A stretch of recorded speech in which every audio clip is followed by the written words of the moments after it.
towards us. Yeah, green where Michael Hogan will be hoping to land that ball. Hogan then, second delivery of the over, and that one's placed nicely by Vince, and the fielder around at deep cover, and Vince is off the mark, gets a couple of runs. Yes, for those that are streaming it on their screen tonight, it's difficult to pick up, but actually in the naked eye you can see, that's from the angle that we've got up here at the media box, it's definitely green on this side. Third ball, Hogan in, straighter, and that's nudged away to mid-on. The former Hampshire player Kevin James, who is commentating for BBC Radio Solent, suggested that there'd be maybe a lot of seam bowled from the River Taff end and a bit more spin from this Cathedral Road end. Yeah, it's difficult because we have had indifferent wickets over the last number of years here at Glamorgan, so to predict a wicket here is a dangerous game. Hampshire 3 without loss. Hogan, in he comes, and straight bat, and another dot ball. So decent over by Michael Hogan, who's led the way for Glamorgan so far this season. 14 wickets in this competition. Best figures 5 for 18 against Surrey. It was excellent a week ago as Glamorgan beat Essex. Glamorgan needing to get back to winning ways. Hogan in again, and again straight back. Hogan fields his own delivery, and another dot ball. One ball remaining of the over, and the Australian would be content so far.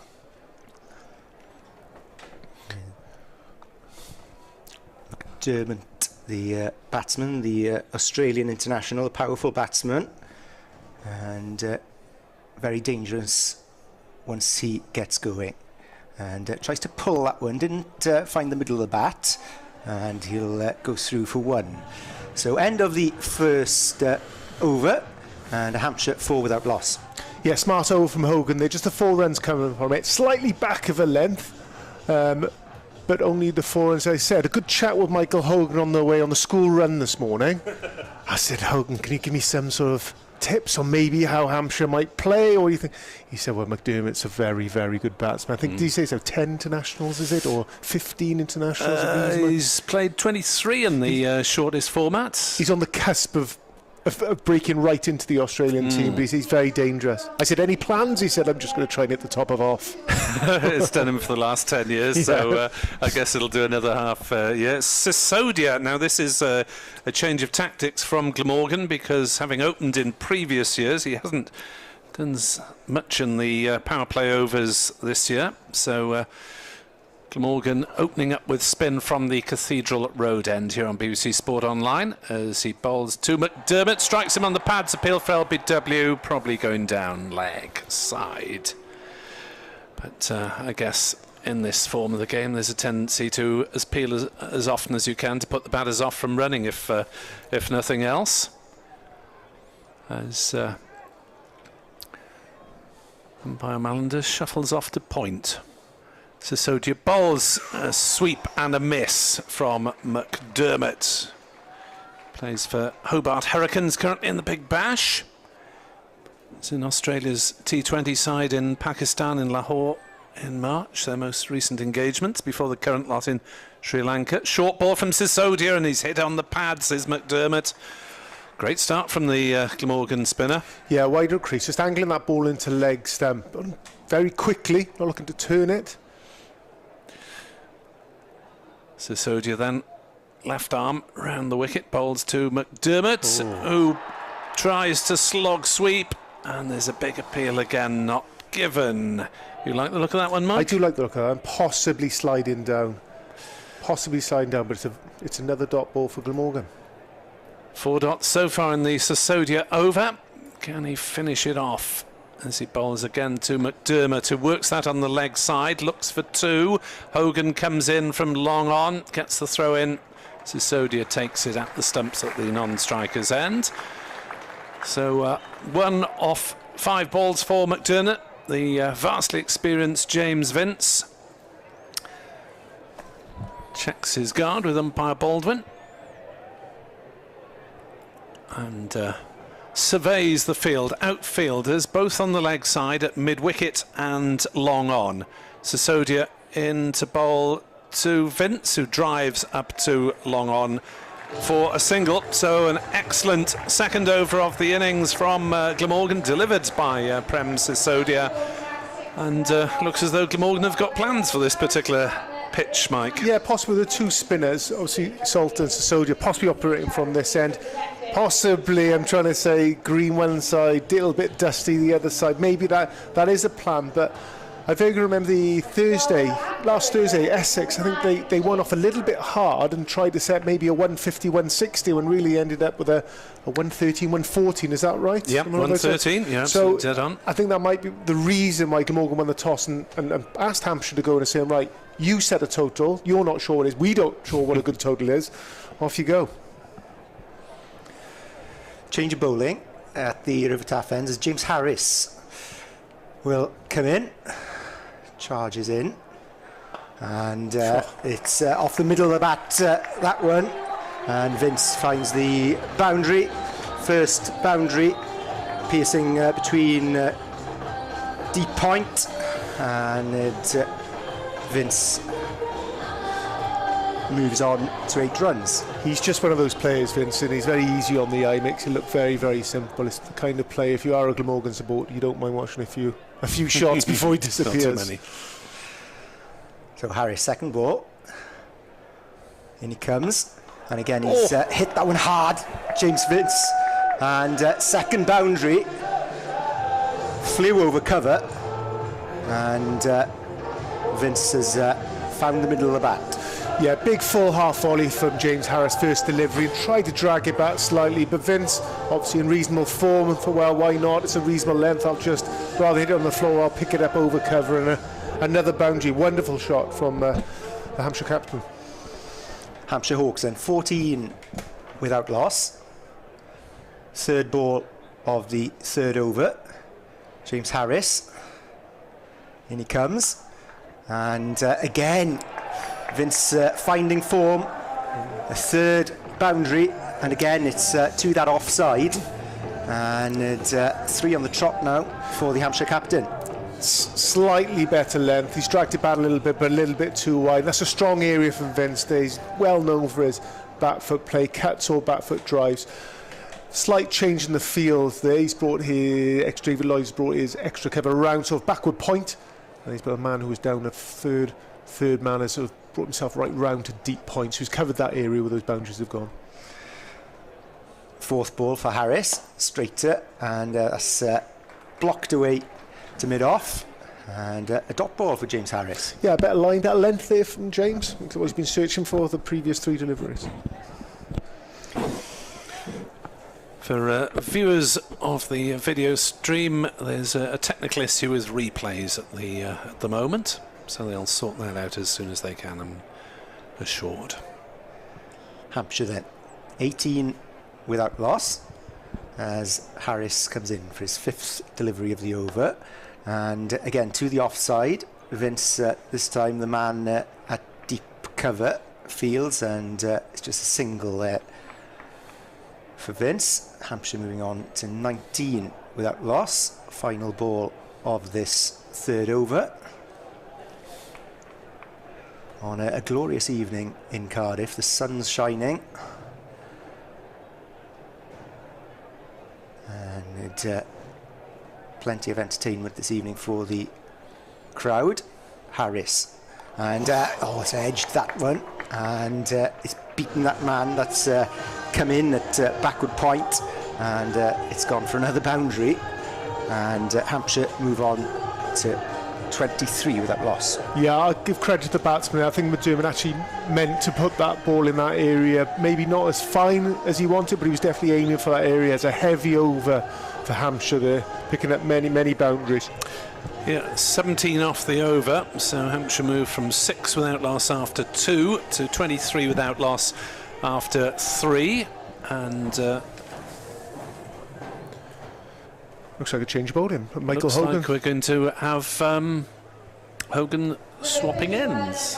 Now that messes up the theory that they bowl all spin from this end and all seam from the other. Hogan swapping ends, booting his bowling marker into place. Yeah, it's interesting. He started very well, didn't he, from that end? A strange choice to swap him round. Thought we might see a bit of Salter or another of Sisodia. Here comes Hogan into Vince, who plays it down to third man, no run. Throw at the stumps, misses, keeping the batters honest. 23 without loss. Vince has 17 of them and McDermott has 6. 3 boundaries to the skipper, 1 to the Aussie, who's a wicket keeper as well. He got 83 against Middlesex and 60 against Sussex, did McDermott, but it's Vince on strike as there's a swing and a miss as the ball went very close to the top of the stumps there from Hogan. Over the top, maybe. Strike as he's always on to there's a swing and a miss as the ball through his shot. Hogan bowled and a little bit slower. He's not a great one for variations of speed, Michael Hogan. I think it just didn't quite click. 23 for naught. Have our replays back on the video stream, you'll be delighted to hear. As Hogan is in and bowls, and that's blocked straight to cover. Oh, there's a slight misfield, and they think about a single. But Douthwaite is quickly onto it at mid-off. And there's no run. Northeast maybe, if we're being charitable, done by a bounce on one of the old wickets. We're on a very central wicket today, which is good news for your commentary team. Looking straight down the barrel. There's Hogan in to bowl, and Vince works it away down towards short, fine legs. Sisodia fields and gets his throw in. Not with any great pace on the throw, but it was in the air quickly, which is what counts. 24 without loss. If you're just joining us, Glamorgan winning the toss and putting Hampshire into bat, and a respectable crowd. It's obviously not as many as there would have been in July, August and past days of this competition. Decent enough in the Friday night sunshine as that one's bowled. McDermott trying to scoop ramp, and you don't take liberties with Michael Hogan as it's high fives all round from the Glamorgan side. McDermott has gone for 6 and Hampshire at 24 for 1. Yeah, you can understand why he's playing the shot. If he gets any sort of bat on that, it's going to be up and over the man around at 45. But unfortunate for McDermott, he's just played on there. Big wicket for Glamorgan. Unfortunate for Hampshire there. Be happy to see the back of him. Yeah, great wicket for Glamorgan and for Hogan. As Tom Prest stick the same order as last night, at least for the time being, when they beat Essex by 32 runs at home in the Aegeus Bowl. So McDermott took up 10 balls for his 6, couldn't get Sisodia away, and then put under pressure by Hogan as well. Yeah, just look at the replay. A bit of credit to the bowler as well. I think he followed him, McDermott, as he went off to the offside there. He followed him quite wide. He made it awkward. Might have even flicked it onto his leg stump, didn't he? Looks like he played on. So Hogan arrowed it in around the batter's feet. Tom Prest, just 19 years old, entrusted with the number 3 spot. Last ball of Hogan's over, bowls to Prest, who defends it back down the wicket to the bowler. So Michael Hogan keeps on rolling.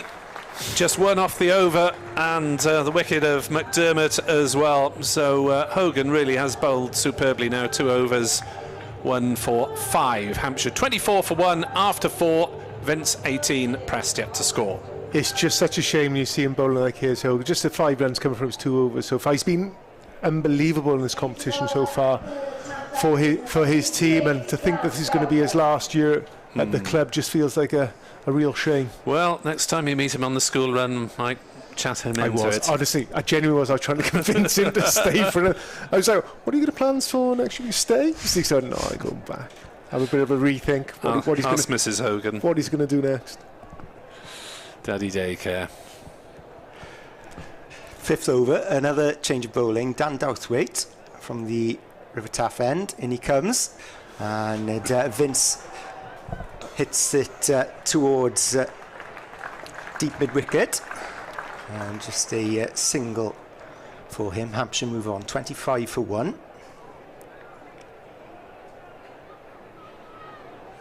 Dan Douthwaite, the all-rounder, right arm, medium fast, former Cardiff Met student.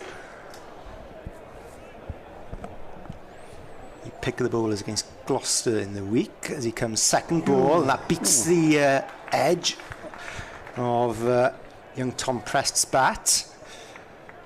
Good delivery. Yeah, nicely within, just a little bit more bounce, a little bit more pace. Good line. I think the previous ball was a little bit wide. It seems to be a bit of a line and a bit of a length you can hit there and keep Hampshire's batsman quiet if you're a seamer. Yeah, Glamorgan now trying to pin Hampshire back after that fine Michael Hogan over. Third ball, Douthwaite shorter one that time.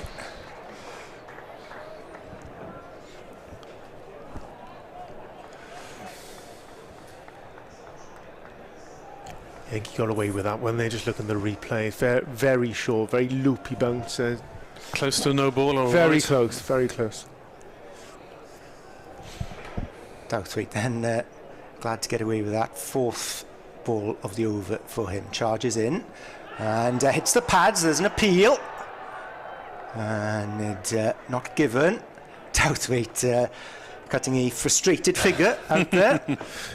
I think that was another one of your, Nick Webb, I think one of your fake appeals, I feel that there. I mean, the huge giveaways is keeper Cook throwing himself down the leg side. That's always a bit of a giveaway for the umpire to give her a not out.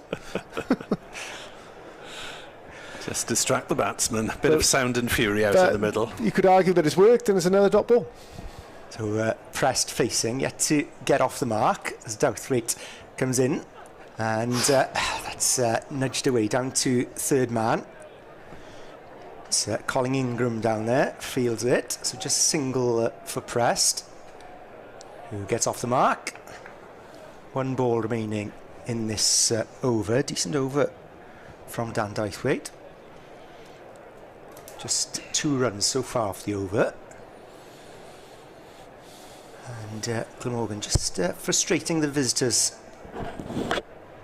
here at Sophia Gardens as Douthwaite charges in, and that's nudged down in the direction of... Nice little spell here at the moment for Glamorgan. Douthwaite just taking just 3 off that over. I think 3 runs come from Hogan's previous over as well, so it's a nice little tight spell, but looks like David Lloyd is changing his bowlers round quite frequently at the moment, and Hogan, that's just him. He's bowled 1 over the start, changed ends, he's bowled another very tight over, just 5 runs coming from his 2. Consolidation is back on to bowl his second from the Cathedral Road end. Yeah, so second over of spin within the power play. This the final over of the tight fielding restrictions, where only 2 players are allowed outside the 30-metre circle. They're currently at long on and deep mid-wicket. And Sisodia bowls, and Vince trying to give himself room and hit through that offside, but finds the man at extra cover, and there's no run. So Glamorgan have no boundary protection on the offside, just 5 right on the edge of the circle as Sisodia bowls, and that's gone through him and through to Chris Cook. I thought for a moment it had bowled him. What, that stayed low. Stayed very low. Good length ball, and see Cook's had to go back down to retrieve that ball deep behind the stumps. As the next delivery is worked on the leg side, they'll go through for a quick single. Could be trouble if he hits. No, they're through. And I thought that would be problematic, but by the time Byram's throw whistled past the stumps, I think Vince was in his ground. 28 for 1. Tom Prest, the England under-19 captain in the West Indies earlier this year, on strike, and that could be close as he's hit on the pad, slog sweeping. Hit outside the line. Thank you, umpire Powell. I'm in the wrong place tonight. Ever fancied umpiring? Yeah, I should be 100 yards closer to this game. 28 for 1 Hampshire in the 6 over. Slog sweep does come off this time for Prest. 1 bounce, 4 over towards the grandstand, away to our right. 32 for 1. Yeah, welcome boundary for Hampshire. They've got a reasonable grip on this game at the moment, having a very good first power play. Just got inside that one nicely and helped it away. Sisodia then. Last ball off the power play into Tom Prest, who hits this one up in the air. It should be out unless it's into the sun. Yes, it is held by Ingram, coming in from short fine leg. Prest has gone for 5 at the end of the power play. Hampshire are 32 for 2. Yeah, it's a very good power play for Glamorgan. They just picked up 2 wickets, 32 runs on the board. As you say, England the 19 captain find a way back to the brown. Top edge, trying to attempt another sweep shot out to that vacant deep square area. So end of the power play brings another fresh batsman in. Not ideal for Hampshire. Good start for Glamorgan. Yeah, caught Ingram bowled Sisodia, and if it hadn't been for that 1 over from James Harris leaking 4 boundaries, Hampshire would have hardly anything on the board.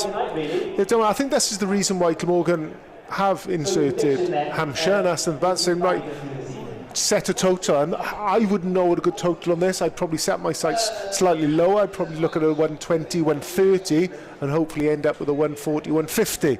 But I think if you go the other way and think, right, this is a 160, 170, I think you'll end up very, very short, just like Essex did last week.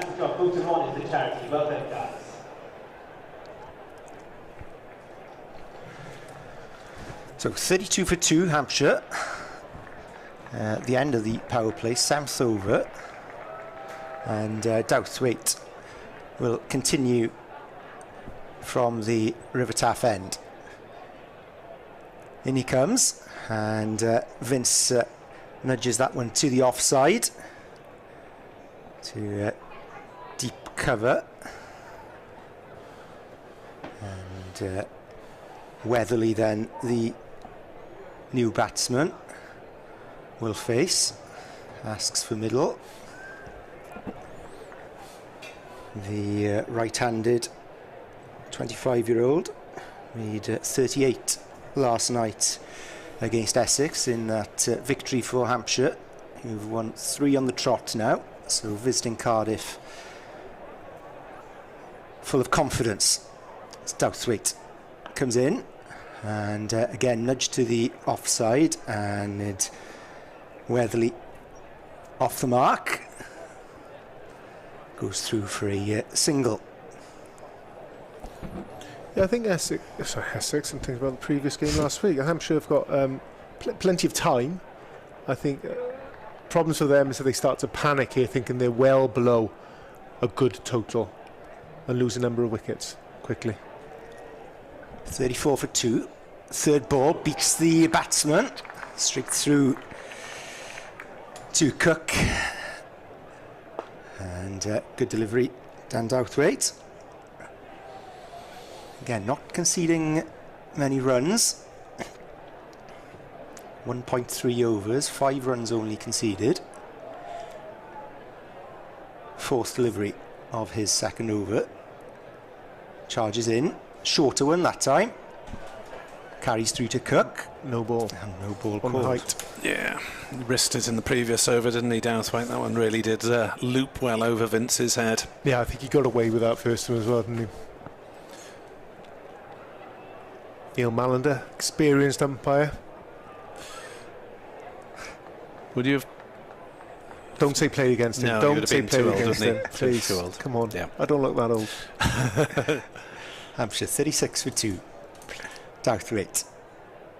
And straight it. And another dot ball. Yeah, Mallender, one of the best umpires. Yeah. Yeah, wonderful umpire, one of the best, regarded by all, highly respected. Neil Mallender and Paul Baldwin, the umpires. Out then the Cardiff Sunshine.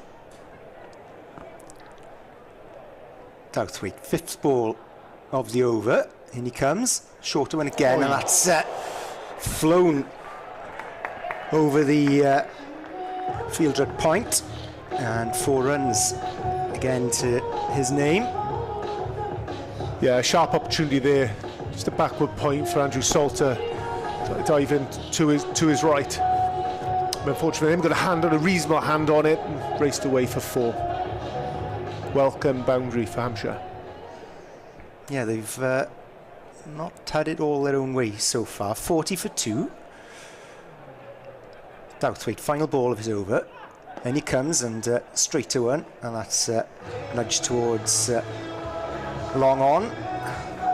And apart from that boundary, Douthwaite would be quite happy with the way he's bowled. 12 runs conceded off his 2 overs so far. Hampshire 41 for 2.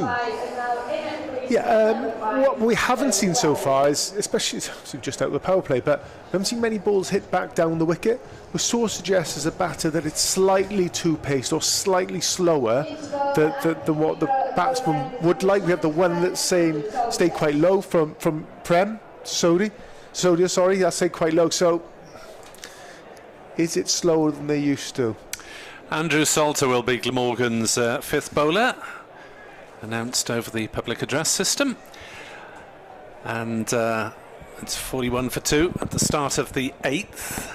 Just looking at Glamorgan's bowling options, well, David Lloyd and Colin Ingram. So Salter flights that one up, and it's driven through the offside by Vince, but picked up by Harris on the cover boundary, sweeping in front of the pavilion, and the edge of the shadows, which just creeping out from the main pavilion. It's lovely watching conditions for those at the River Taff end and those peering into the sun in the grandstand, who don't have the best of view maybe, but enjoy the atmosphere anyway.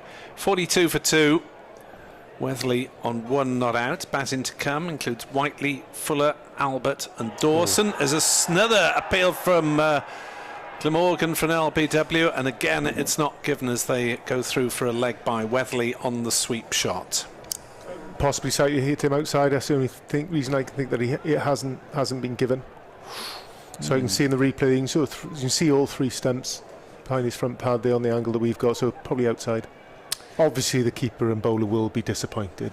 That's job description. 43 for 2. Salter bowls down the wicket comes Vince, drives up towards long on. Hogan makes ground to his right, tries to cut off the second run, and does so as his long throw goes skimming into keeper Cook at the far end. 41 years old, still a crowd favourite to Michael Hogan, and still with his standards very high indeed. Weatherly on strike then, on 1 not out. Vince has moved on to 29. Weatherly tries the reverse, just gets a little bottom edge on it. It trickles down to short third man for a single. 45 for 2. So 3 singles and a leg by so far in this over from Andrew Salter. And he comes, bowls, that's short and on leg side. He's slightly lucky to get away with that. Has clipped away straight to the fielder at deep backwards square. Another single to Vince. I thought he might have tried to smash that one into the grandstand. As Salter tries to come out of his over without damage, and he will do so because Weatherly is tucked up by a ball that kept low again, Mike. 46 for 2 at the end of 8 overs. Yeah, I think it's quite a tricky wicket to bat on out there. I mean, it looks slightly different colours, half and half, but 2 have stayed low within the, well, we're only 8 overs into the game, and two have stayed low the wicket. But it's a nice time to bowl if you're a spinner, if you're solid. You're out to the power play. You only had 4 inside the inner circle. It's quite a nice time to come on. And when you're seeing deliveries that stay a little bit low, it'll only encourage you more.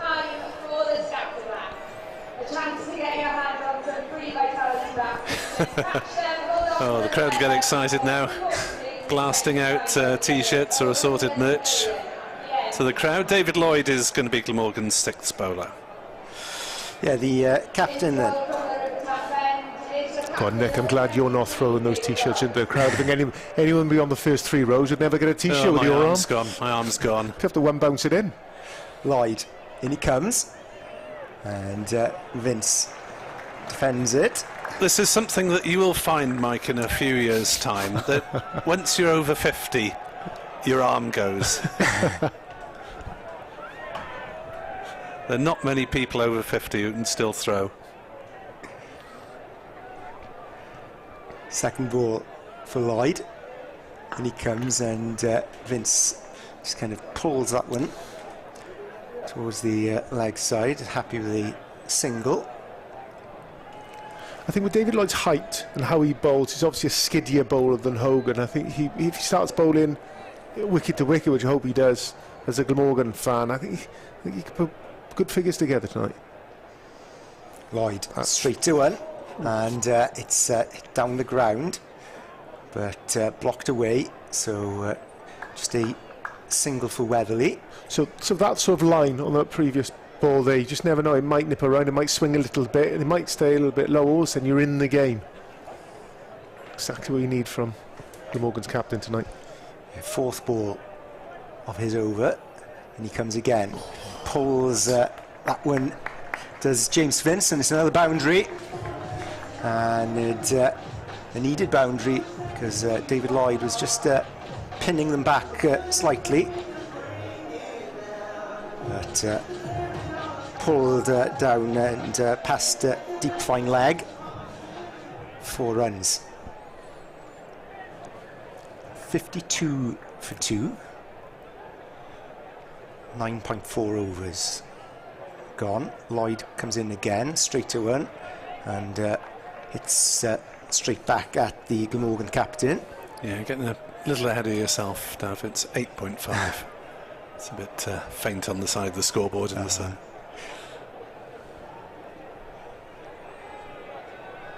Final ball then of this 8th over. Lloyd, and again Vince pulls that one deep mid wickets across, and well fielded. Vince happy with the single there. So 8 overs gone. Hampshire 53 for 2. 53 for 2, 1 to go to halfway, and it will be Salter to continue, I think, from this Cathedral Road end. So it'll be interesting to see how Glamorgan used James Harris, who got carted in his first over. So presumably Lloyd will take 1 or 2 of his overs, and they'll use Hogan, Sisodia, Douthwaite and Salter for 4 each. 9 gone then. It's 53 for 2. Last over to halfway. And Vince on strike on 36 not out. Playing the first ball to cover, where it's fielded by opposite captain David Lloyd. It's interesting that even Vince, who struck the ball so sweetly earlier on, is not having a go as yet. Salter bowls, now he is, comes down the wicket and mows it towards square leg. Will they look for 2? No. Throw comes in from Byram, who's changed his boots since the other night. He's always wearing yellow in the first few games of the season, so easy to pick up. Now he's gone to white and lime green, fashion fans. 54 for 2. Weatherly on strike on 3 not out. Salter bowls. Weatherly sweeps, misses, and they go through for a leg bye. Well, how many appeals have we had from the spinners from this Cathedral Road end, Mike? Well, he can keep appealing, but if it hits you outside the line, he's going to keep not giving it out. Yeah. Oof, only just outside. Worth an inquiry. That one is given a bit of width, and Vince drives and misses. You can't blame the pitch for that one. Nice variation from Salter, who was part of that successful second 11 last night that won the trophy. More on that later on BBC Radio Wales, as that's driven up to long on. Hogan fields, single taken. Be joining BBC Radio Wales listeners very shortly indeed.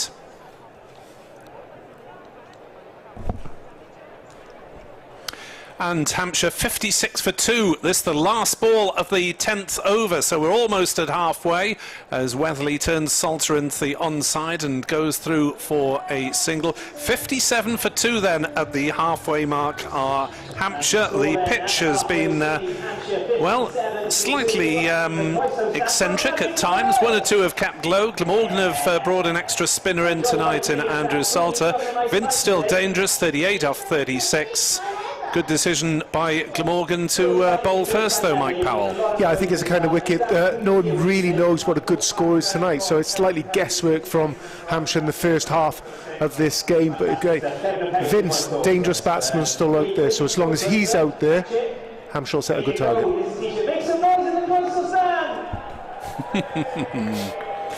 T-shirts being fired into the crowds, and Glamorgan have used 6 bowlers so far. Hogan, Sisodia, Harris, who is expensive, Douthwaite, Salter and Lloyd. And Harris is to return from the Cathedral Road, from the River Taff end, as David Jones takes up commentary.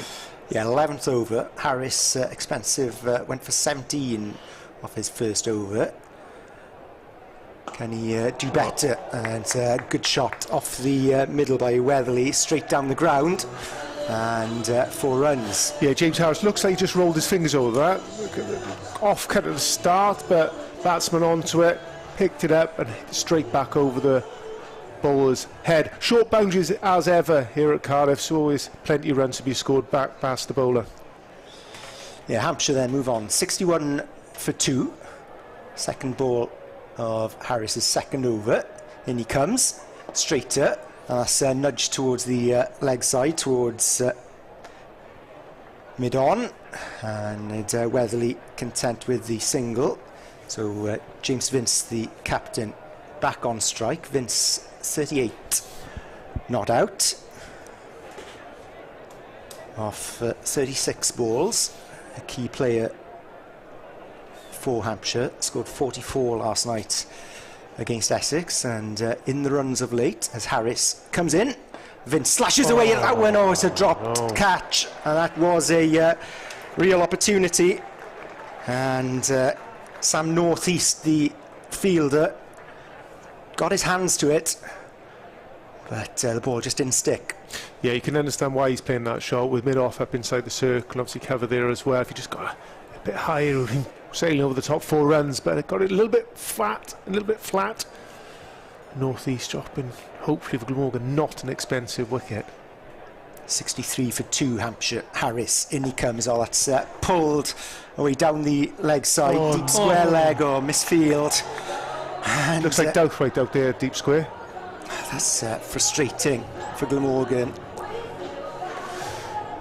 Yes, because who knows what sort of will be a good score here tonight. Could that be different little things there? Drop catch, previous ball, next ball. What should have been just a single ends up being 4. These little things sort of add up.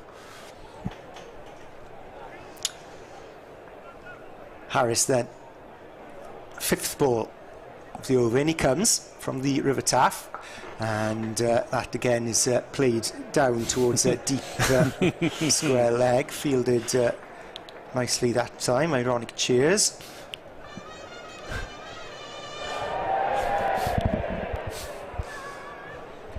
Weatherly just moved on to 15 there with that pull shot. Brings Vince back on strike, 39 to his name, 37 balls. Only batsman that looks relatively comfortable out there so far this evening. Yeah, in the sunshine. Harris, final ball of his over, straighter, and Vince plays it towards extra cover, and happy with the single. Hampshire 69 for 2. Yeah, James Harris going for 12 again in that over, Mike, but rather unlucky. Should have been a wicket and at least 3 fewer runs. Yeah, it's a pretty poor drop for Northeast. He's got a safe pair of hands, and then just to rub salt in the wound, the next delivery going through the deep squares field, Douthwaite, and 4 runs instead of a single. So yeah, another heavy over for James Harris. They won't be happy with his work so far tonight. 69 for 2 off 11. Sisodia to bowl from the Cathedral Road end.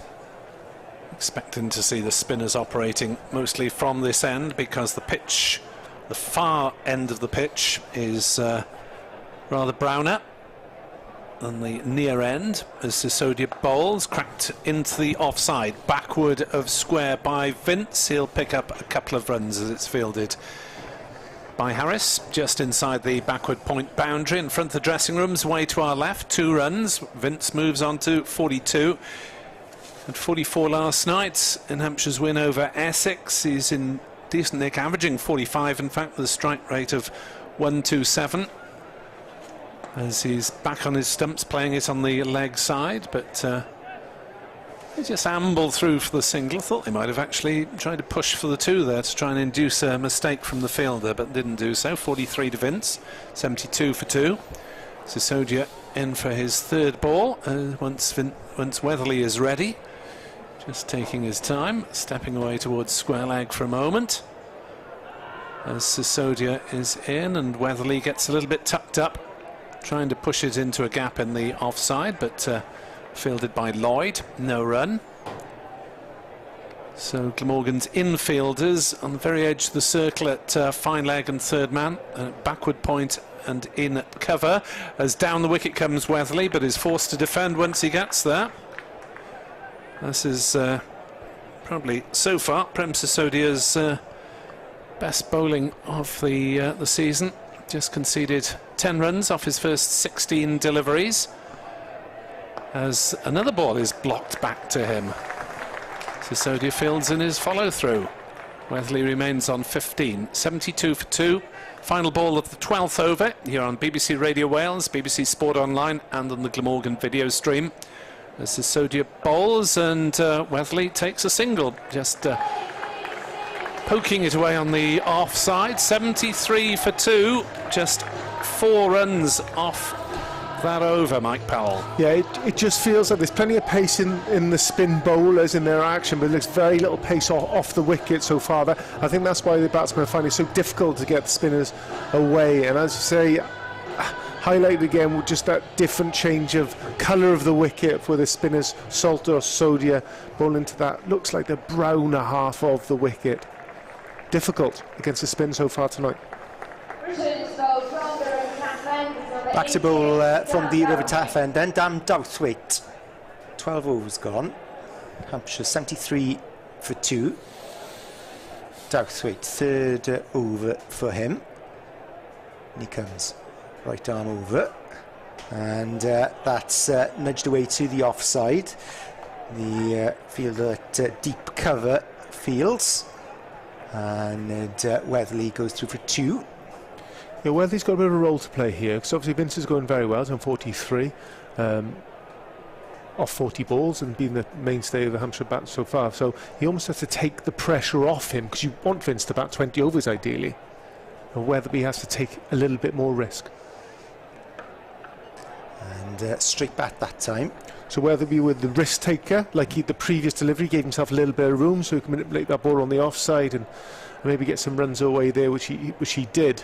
Ideally you want him doing that, and Vince ideally a little bit lower risk, maybe in the last 2, 3, 4 overs of the innings, expands himself. Third ball of Douthwaite over, and he comes straighter, sure. And that's knocked down the ground, and 4 runs to Weatherly's total. So moving to 22 runs, and lovely strong shot. I just got enough of it, and he just got it over mid-off. The captain David Lloyd there. Another fine shot from Weatherly. Yeah, starting to find a partnership, James Vince and Joe Weatherly. 79 for 2, Hampshire. Fourth ball of Douthwaite over. In he comes, and that's nudged down to mid-off. Weatherly goes through for a single.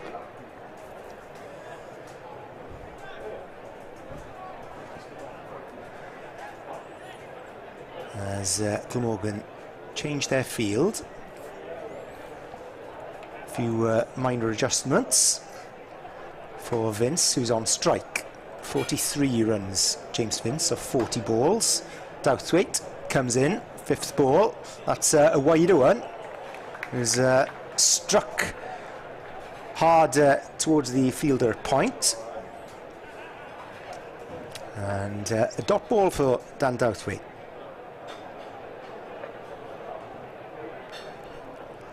So final ball of his third over, and calls Calling Ingram in from third man. So Ingram's in a bit shorter as Douthwaite charges in, and that's driven down towards mid-off, and a single scored. So Hampshire now 81 for 2. 13 overs gone, 7 to go then. Mike, they've got plenty of wickets in hand, I guess, is the advantage for the Hawks here this evening. Yeah, it's a good partnership so far between these two. I think it's up to 49. Is that right? Something on those sort of lines. So yeah, they go in well.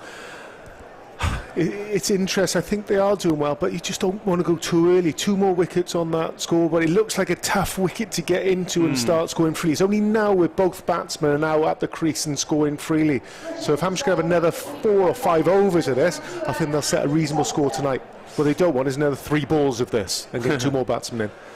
Salter bowls. Oh, that's kept low, and it's just skidded through outside off stump, and Vince stands in amazement. And what surprised me, because like you said at the top of the show, Nick, I mean, this is probably one of the international wickets here. We're so central. We are right in the middle of the section, so I can't see why 3 deliveries so far have scooted along the floor. It's unbelievable for a T20 wicket. That one was about 3 inches off the ground, probably wrapped Chris Cook on the ankles. As there's a swing and a miss, and Vince has gone, his patience has run out, and Andrew Salter has bowled him. Hampshire 81 for 3. Yeah, I don't think you blame the wicket for how he got out then, but the previous delivery just rolled along the floor. I mean, Vince will be disappointed with himself there. Like I said, these two needed 4 more overs of these two together for Hampshire to set out a reasonable score. Actually, that stayed a little bit low as well, looking at the replay, but not as low as the previous one. But yeah, unfortunately for Hampshire, the international Vince is finding himself back in the pavilion. They could have done with a bit more of him. There's plenty of hard striking left in this Hampshire side. Ross Whiteley is the new batter, former Worcestershire player, experienced white ball operator, 33 years old, left-hand bat. Like I said, the difficult thing would be starting. There's no one I've seen, even Vince, who, glorious player that he is, has come in and made this wicket look easy, made the bowling look easy. Everyone struggled in the first 3, 4, 5 overs of their innings.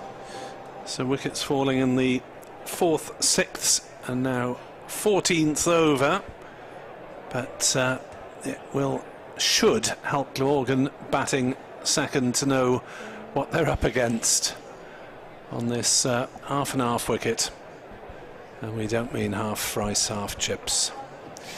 81 for 3. For Hampshire viewers, that's a Cardiff delicacy. As Salter comes round the wicket to bowl the left-handed Whiteley, who forces into the offside. There's a diving attempt at a stop by Kieran Carlson. Well, he got half a hand on it and kept them down to a single. 82 for 3. As Hampshire continue to struggle. Vince was a runner ball for his 44 and hit 5 boundaries. Salter in, bowls down the wicket comes Weatherly and drives up to Hogan at long on. Single taken here in the Sapphire sunshine. 83 for 3. It's a respectable crowd, I'd say now. I've seen Fuller on a Friday night, but it's not too bad on the main grandstand at this time of year. As back on his stumps goes Weatherly and turns the next ball up to long on. Ingram does the fielding, another single. 84 for 3. Last ball of Salter's over. He has 1 for 11 so far. Sisodia and Hogan the other wicket takers. Will Weatherly look to go big? 3 back on the boundary on the leg side. Comes down the wicket but then works it away towards deep mid wicket. They'll look for 2. In comes the fielder Carlson, sprinting in, keeping them down to a single. So just 4 off the over and a wicket. You're on BBC Radio Wales, BBC Sport Online and the Glamorgan website. 85 for 3 as Salter comes to the wickets party. 6 to go. Is it too early to ask you what Hampshire are aiming for now, Mike? I think Glamorgan just thinking, I wish they had another spinner up their sleeve with figures that we've got so far. Sisodia, so 3 overs for 11, and Salter, I think his 3 overs have just gone for 12. So Ingram? I'm going to say, is Ingram worth a nudge? Well, he's bowled a little bit in second 11 T20. I mean, Hogan, he's only got 5 runs from his 2, and would be a good option. So, but it looks like Lloyd, just the 1 over so far, 7 runs from it, worth a gamble. Bowling nice and full, nice and straight, might be a good option on this wicket for him. Well, if Hogan, Sisodia and Douthwaite bowl out, and Salter, then he's got to find another one between Harris and Lloyd, and it's going to be Lloyd. So Harris doesn't have to bowl again. Colin Ingram playing second team cricket. Look out. Unbelievable. David Lloyd then from the river tap end. In he comes, and Whiteley nudges that one.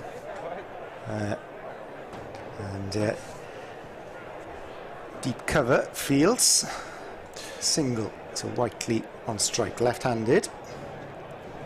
So I've covered a couple of these games, and I see Colin Ingram as 12th man. I mean, when I was playing, if someone like that as your 12th man blows my mind. I think some of the, in due respect, some of the 12th men that I've played. It's very rarely that you get 3 overseas players over here at the same time, and what a two luxury. of them can play. Yeah. The experienced Colin Ingram, 36 years old, still going strongly. As Lloyd comes in, and it went down the leg side from the left-handed Whiteley, goes through for 2. Hampshire moving on, 88 for 3. Third ball of Lloyd's over coming up, with Ross Whiteley on strike. Lloyd comes in and straight, and no run scored. Yeah, we'll cook up to the stumps as well. Lloyd coming around the wicket, spearing it in sort of middle leg stump. Very difficult for the batsman, unable to stand out of his crease. See the sun setting here at Cardiff. Fielders on the leg side to Whiteley here, covering their eyes. 4th ball for Lloyd, and he's bowled him, has he? No. He came in. There's a swing and a miss by Ross Whiteley, and a dot ball. Change of field here, and Hogan mid-off back on the boundary. And Prem Sisodia up inside the circle from 3rd try leg, which has just gone past him. Past Sisodia's had to turn, Yeah. and Fields in. Lloyd disappointed he didn't get the dive out there and maybe keep it down to a single, but good running from a Hampshire batsman coming through for a 2. Yeah, a couple scored, adding to their tally then. 90 for 3. Final ball of skipper's over. Lloyd comes in, and it's straight to Peels, but nothing given, and end of over. Hampshire 90 for 3. Look, I'm dwelling on it here, but I'm just going back to Vince again at the previous over. I'm just such a good player who's in such good form. I just say that he should have been the player taking the low risk shots for probably 2 or 3 more overs, and Weatherly probably should have been the man to expand his game at that stage, because if you want to see the back of one player, it would probably be Weatherly rather than Vince. So it's a runner ball, 6 an over scored so far. Can Glamorgan keep it down to that still, or can Hampshire accelerate with wickets in hand in these closing 5 overs? Here is Salter from the Cathedral Road end. 3 back on the boundary on the leg side, only fine leg up in the circle, only cover and point really saving the single. This is flicked on the leg side by Weatherly, and they'll be fairly comfortably back for 2 runs as the throw comes in from Byram towards Salter at the non-striker's end. So batting to come, youngster Toby Albert. He's been playing cameos for them so far. Hard-hitting all-rounder James Fuller as Salter bowls, and Weatherly drives to mid-wicket, picks up another single. 93 for 3. 3 runs off the first 2 balls then, as Hampshire, well, just pulling their horns in and looking to run 1s and 2s. And I guess if you can get up to 9 and over doing that, then they might scrape 140 and have something to defend. Salter comes around the wicket to Whiteley. Crowd have had a few wickets to cheer, but Salter bowls. Whiteley playing all round that one, and it whacks into middle stump. 93 for 4. Not quite sure what that shot was. Yeah, where he is slightly different, obviously, left and right hand bowlers. Salty actually changed his pace, and I think with that he actually bowled a little bit slower, where Sisodia actually darts them into leg stump, where I can see in the replay there, Salty just giving a little bit more flight, and batsman slightly early on the shot, and that drew the wicket. Good bit of bowling from Salter. I think he was going down the wrong line anyway. It went through the gate, didn't it? So Whiteley is gone for 6, and the new batter is Toby Albert, who in a couple of knocks so far has scored 47 runs without being dismissed. A strike rate of 174, so he's been doing a good job playing end of innings, a couple of end of innings cameos, but relatively inexperienced, and he'll be on strike. And this probably a rather different kettle of fish from the tracks that he might have played on in the first couple, I guess. 93 for 4, Hampshire, halfway through the 16th over. Salter is into bowl to Albert, who plays his first ball back to him, and well, Salter was blocked by Weatherly, who sportingly then declined to take the run that was on offer as a result. So well played, Joe Weatherly. Fast forward 2 hours, Glamorgan win by one run. I mean, he's perfectly entitled to run. It wasn't a deliberate collision, as this one is driven past Salter up towards long on, and Albert will get off the mark with a single. 94 for 4. Morgan, well, I'd be hoping for a revenge after being really taken apart by Hampshire in the final game of last season, when Hampshire needed to get 180 in 14 overs to qualify, and did so. This one clipped through the leg side by Weatherly. Oh, there's a misfield by Carlson, and they're back for a second as a result. Glamorgan's fielding has not been quite on it tonight. There have been a couple of misfields and dropped catch as well, but I'd be happy with the scoreboard. 96 for 4 as Hampshire continue to go a run a ball. We're through 16 overs as the public address picks out a group of young chaps from Cardiff University in very smart striped blazers.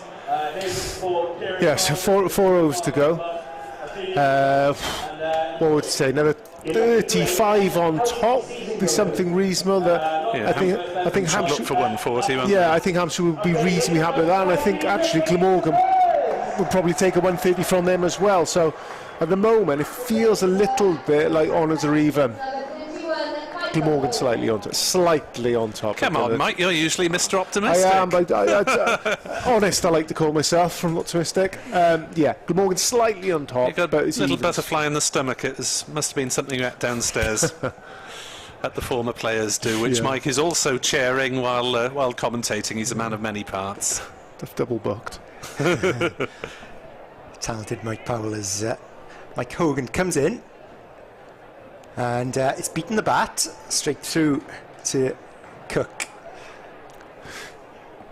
And Hogan, his 3rd over, and started well this evening. The Australian. That stayed low. 5 for 1. That stayed really low. Looking at the replay of the Albert, looking suspiciously at the wicket as one bounced through to the keeper there. Slightly too paced, this wicket here tonight. So Hogan's second ball. And straight and that's hit down to mid-on, well fielded. Just a single for Albert. So Weatherly back on strike. Weatherly 31 runs off 25 balls. And a key man.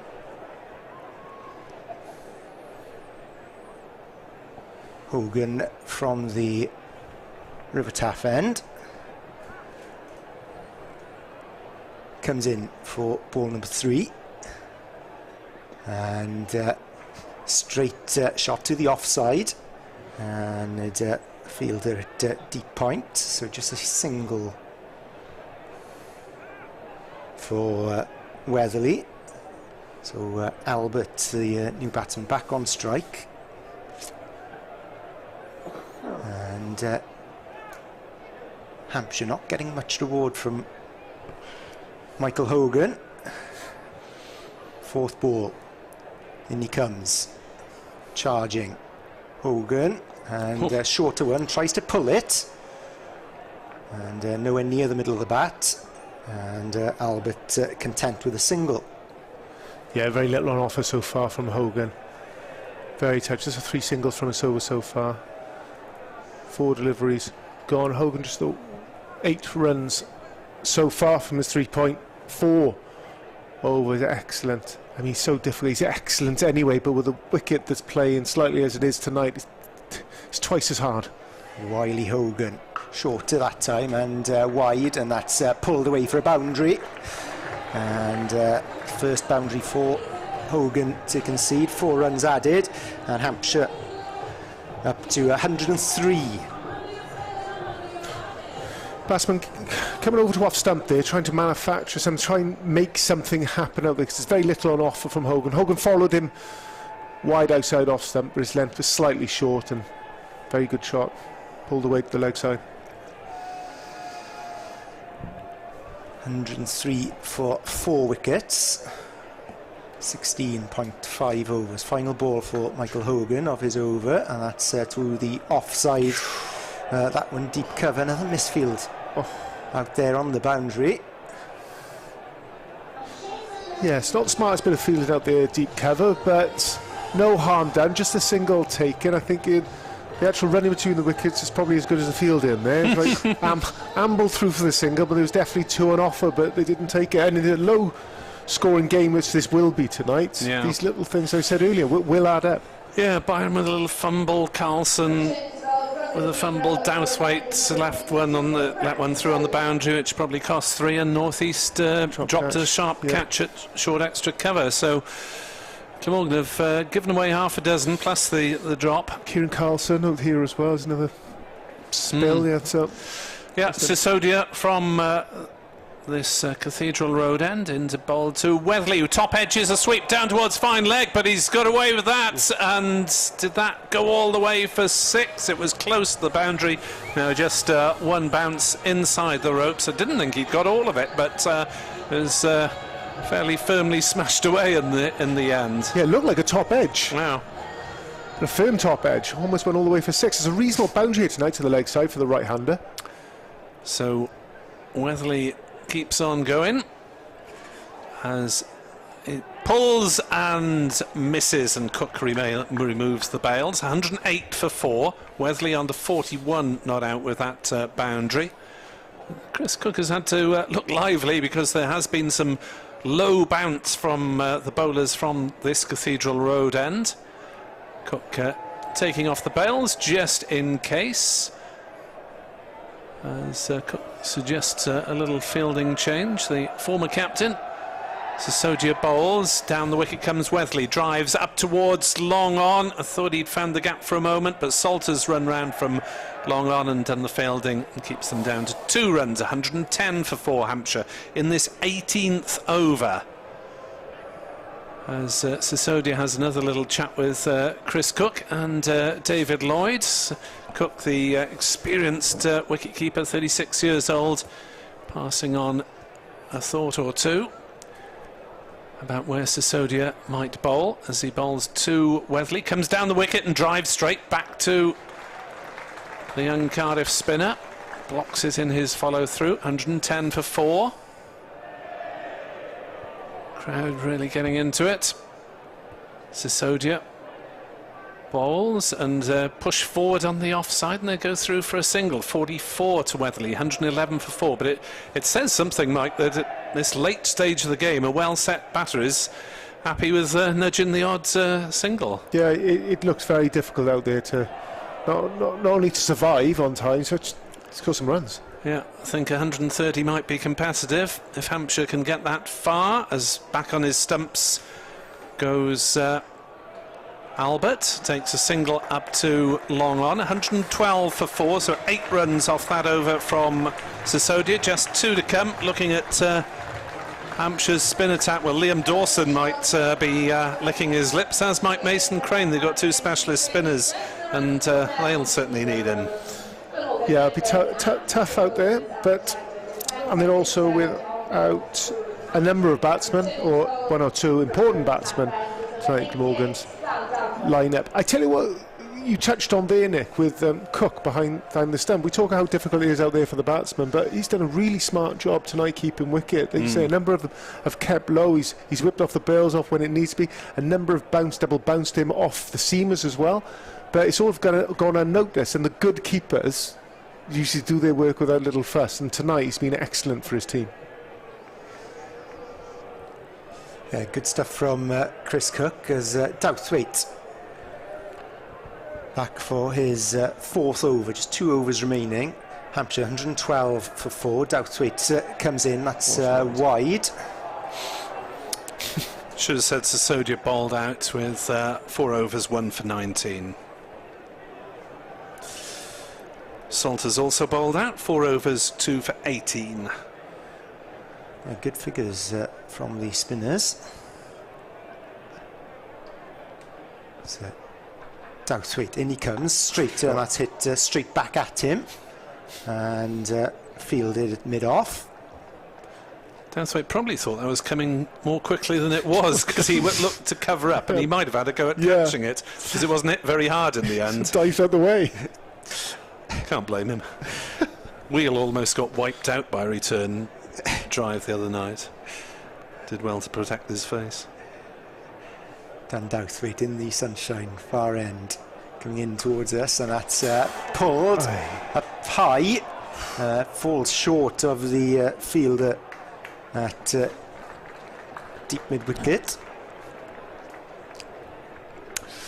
Just hope they're not using this strip for the championship game.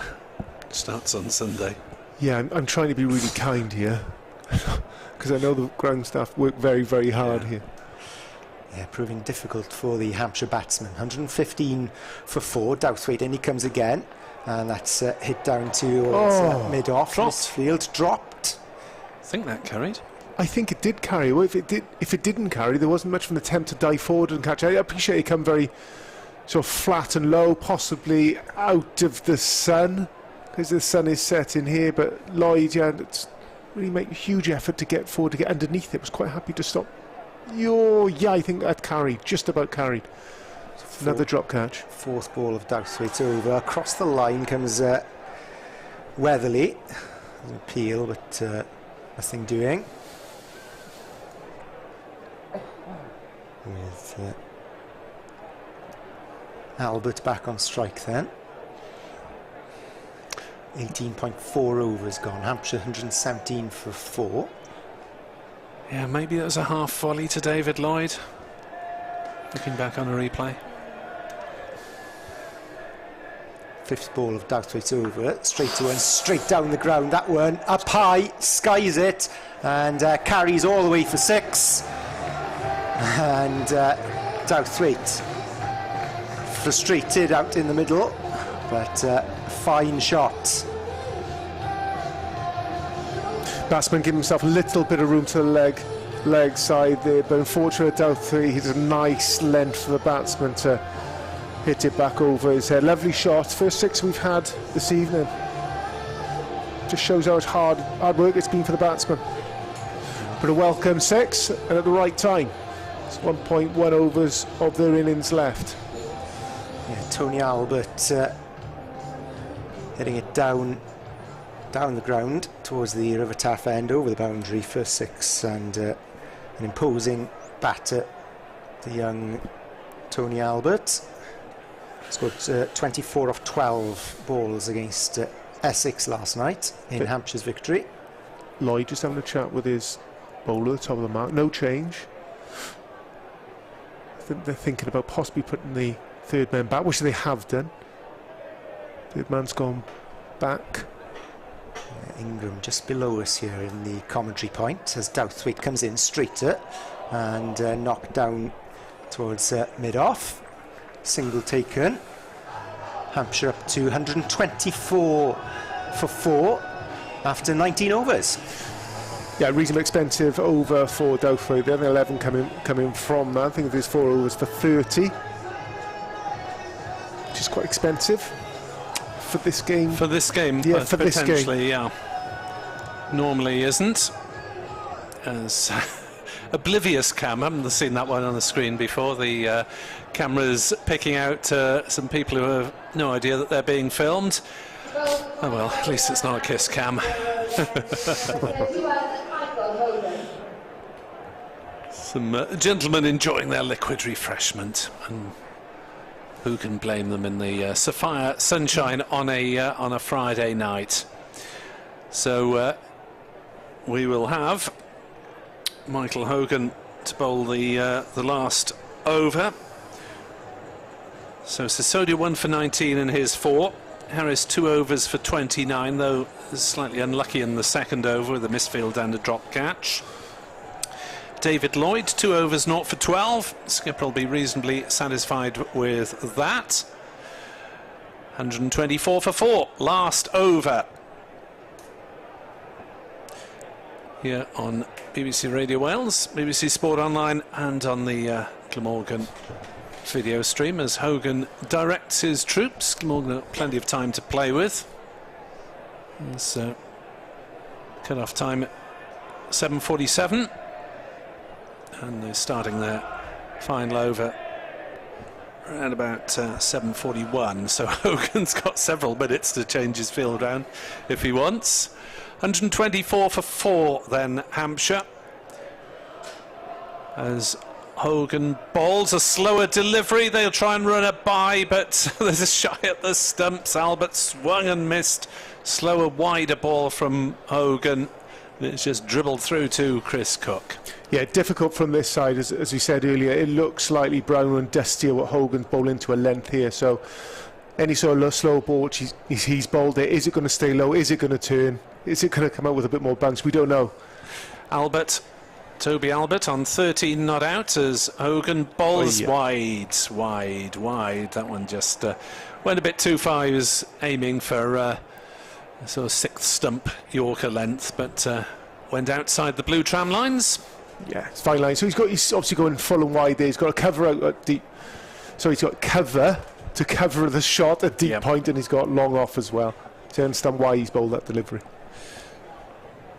So in comes Hogan to Albert, who plays that one nicely between point and third man. There's a chase towards the boundary, but Northeast isn't going to get there. Or there's another fielder racing round who almost does, but it is 4 runs, and Hogan bowling wide outside off stump, and Albert running out there and flicking it away. Extraordinary. Yeah, well, look, he's gone off to the offside to probably ramp it over the man at 45 on the leg side, but changed his shot halfway through, and highly skilled shot, was able to manipulate that ball past the man on the backward point area. Wonderful shot. Douthwaite gave it a good charge around the boundary from third man, but couldn't quite get there. 129 for 4, so Hampshire will have something to defend, because this isn't the easiest of pitches by any means, as that's up in the block hole, but clipped away on the leg side, up towards Salter at long on.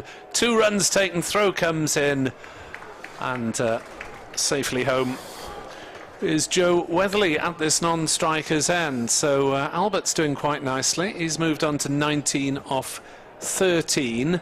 He's probably the only player who's struck it hard from the start. 20-year-old batter, still not out in this year's competition, and takes another single to add to his collection. He moves on to 20 not out, and Joe Weatherly will face the penultimate ball of the innings. 132 for 4 Hampshire. It's an unusual score. You don't often see scores of around about the 140 mark without 6 or 7 wickets being down. 3 main contributors: James Vince 44, Joe Weatherly is on 45 not out and Toby Albert is on 20 not out as Hogan is in to bowl to Weatherly. Driven to cover, single taken, 133 for 4. Yeah, you're right. It's a strange innings. Almost like they've never really got away. Hampshire never really got away from Glamorgan in this. They've had fits and starts and a couple of 40s within their innings, but never really looked like they were going to put a large score together. Is 135-ish when they finish this ball going to be enough? I'm not sure. I'll ask a few questions, I think, as Hogan bowls. Short, played away on the offside. They'll run the first one fast. Will they bother to try the second? No, they don't, as the throw comes arrowing in. So Hampshire finish on 134 for 4. With Toby Albert 21 not out. Joe Weatherly is at the other end not out. As the details disappear off the board, it is 134 for 4. Weatherly finished on 46 not out of 36 deliveries, and Albert 21 not out of 15. So those two did a good job in accelerating Hampshire. 134 for 4, so Glamorgan will need to score at 6.75 runs and over to get their third victory in this competition. It won't be that easy, I don't think, on a pitch of slightly inconsistent bounce, at least at one end. Glamorgan's bowling figures: Michael Hogan 1 for 23 is the final player to be bowled out. Sisodia 1 for 19, Douthwaite 0 for 31, Salter 2 for 18 in their 4 over spells. Harris bowled 2 overs 0 for 29, Lloyd 2 overs 0 for 12.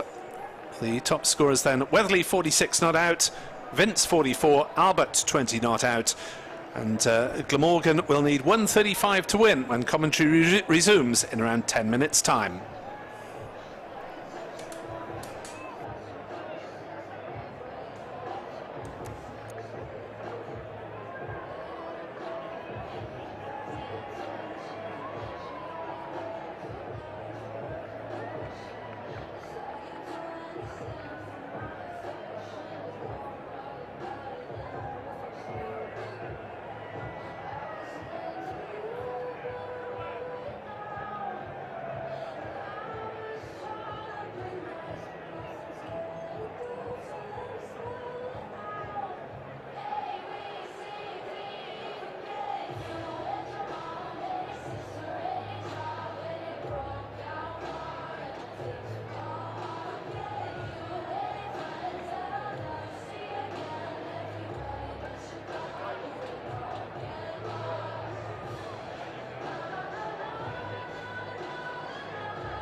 Okay, Sophia Gardens, we've got some half-time entertainment for you now. Get this, Sophia. We're going to get Lloyd to Arrow City now. We've got two teams going head-to-head in a Thatcher's apple roll. Behind me, hopefully, you can see two mighty Thatcher's apples.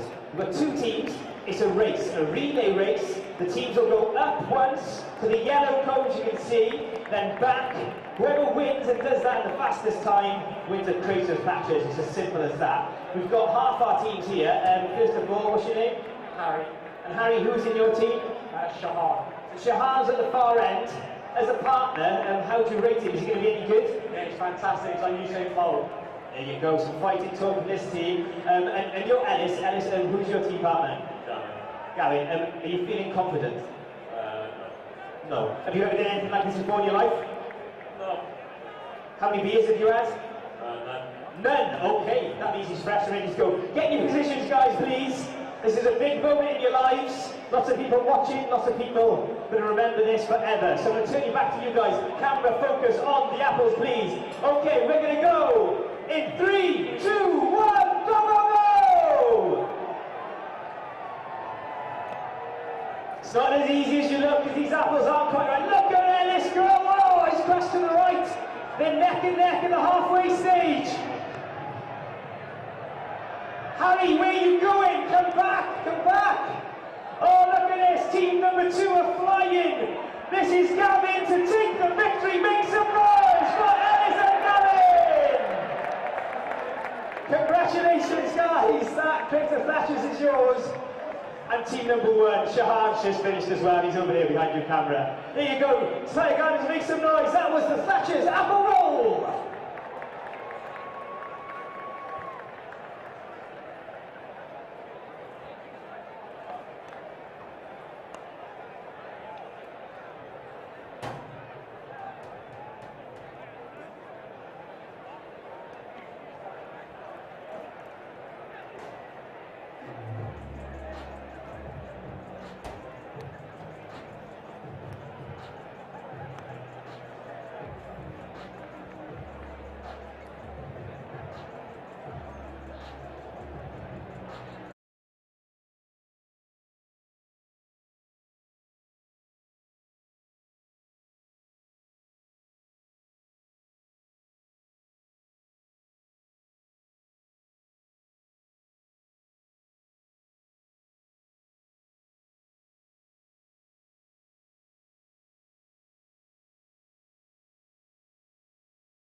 2 for 18 on his return to the side. David Lloyd and Sam Northeast are opening up for Glamorgan, and for Hampshire, first over to be bowled by the left arm seamer Chris Wood, with commentary from former Glamorgan and Kent batter Mike Powell.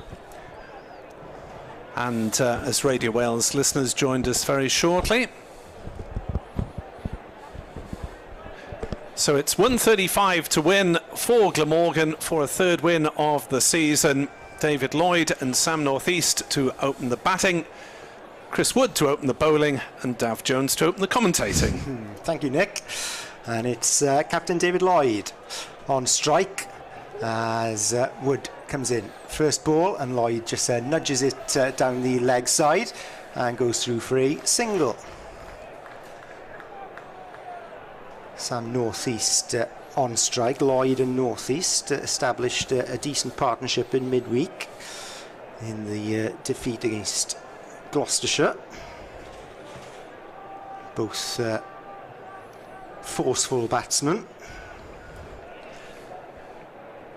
As Northeast, 32 years old, former Kent and Hampshire man, will face Wood, who comes in and straight bat, no runs scored. So Glamorgan won without loss, 2 balls, as they reply to Hampshire's 134 for 4, which actually looked like a decent score on what has been a tricky wicket. From the taff end then, Wood, third ball of this opening over, and again straight, and Northeast happy to defend.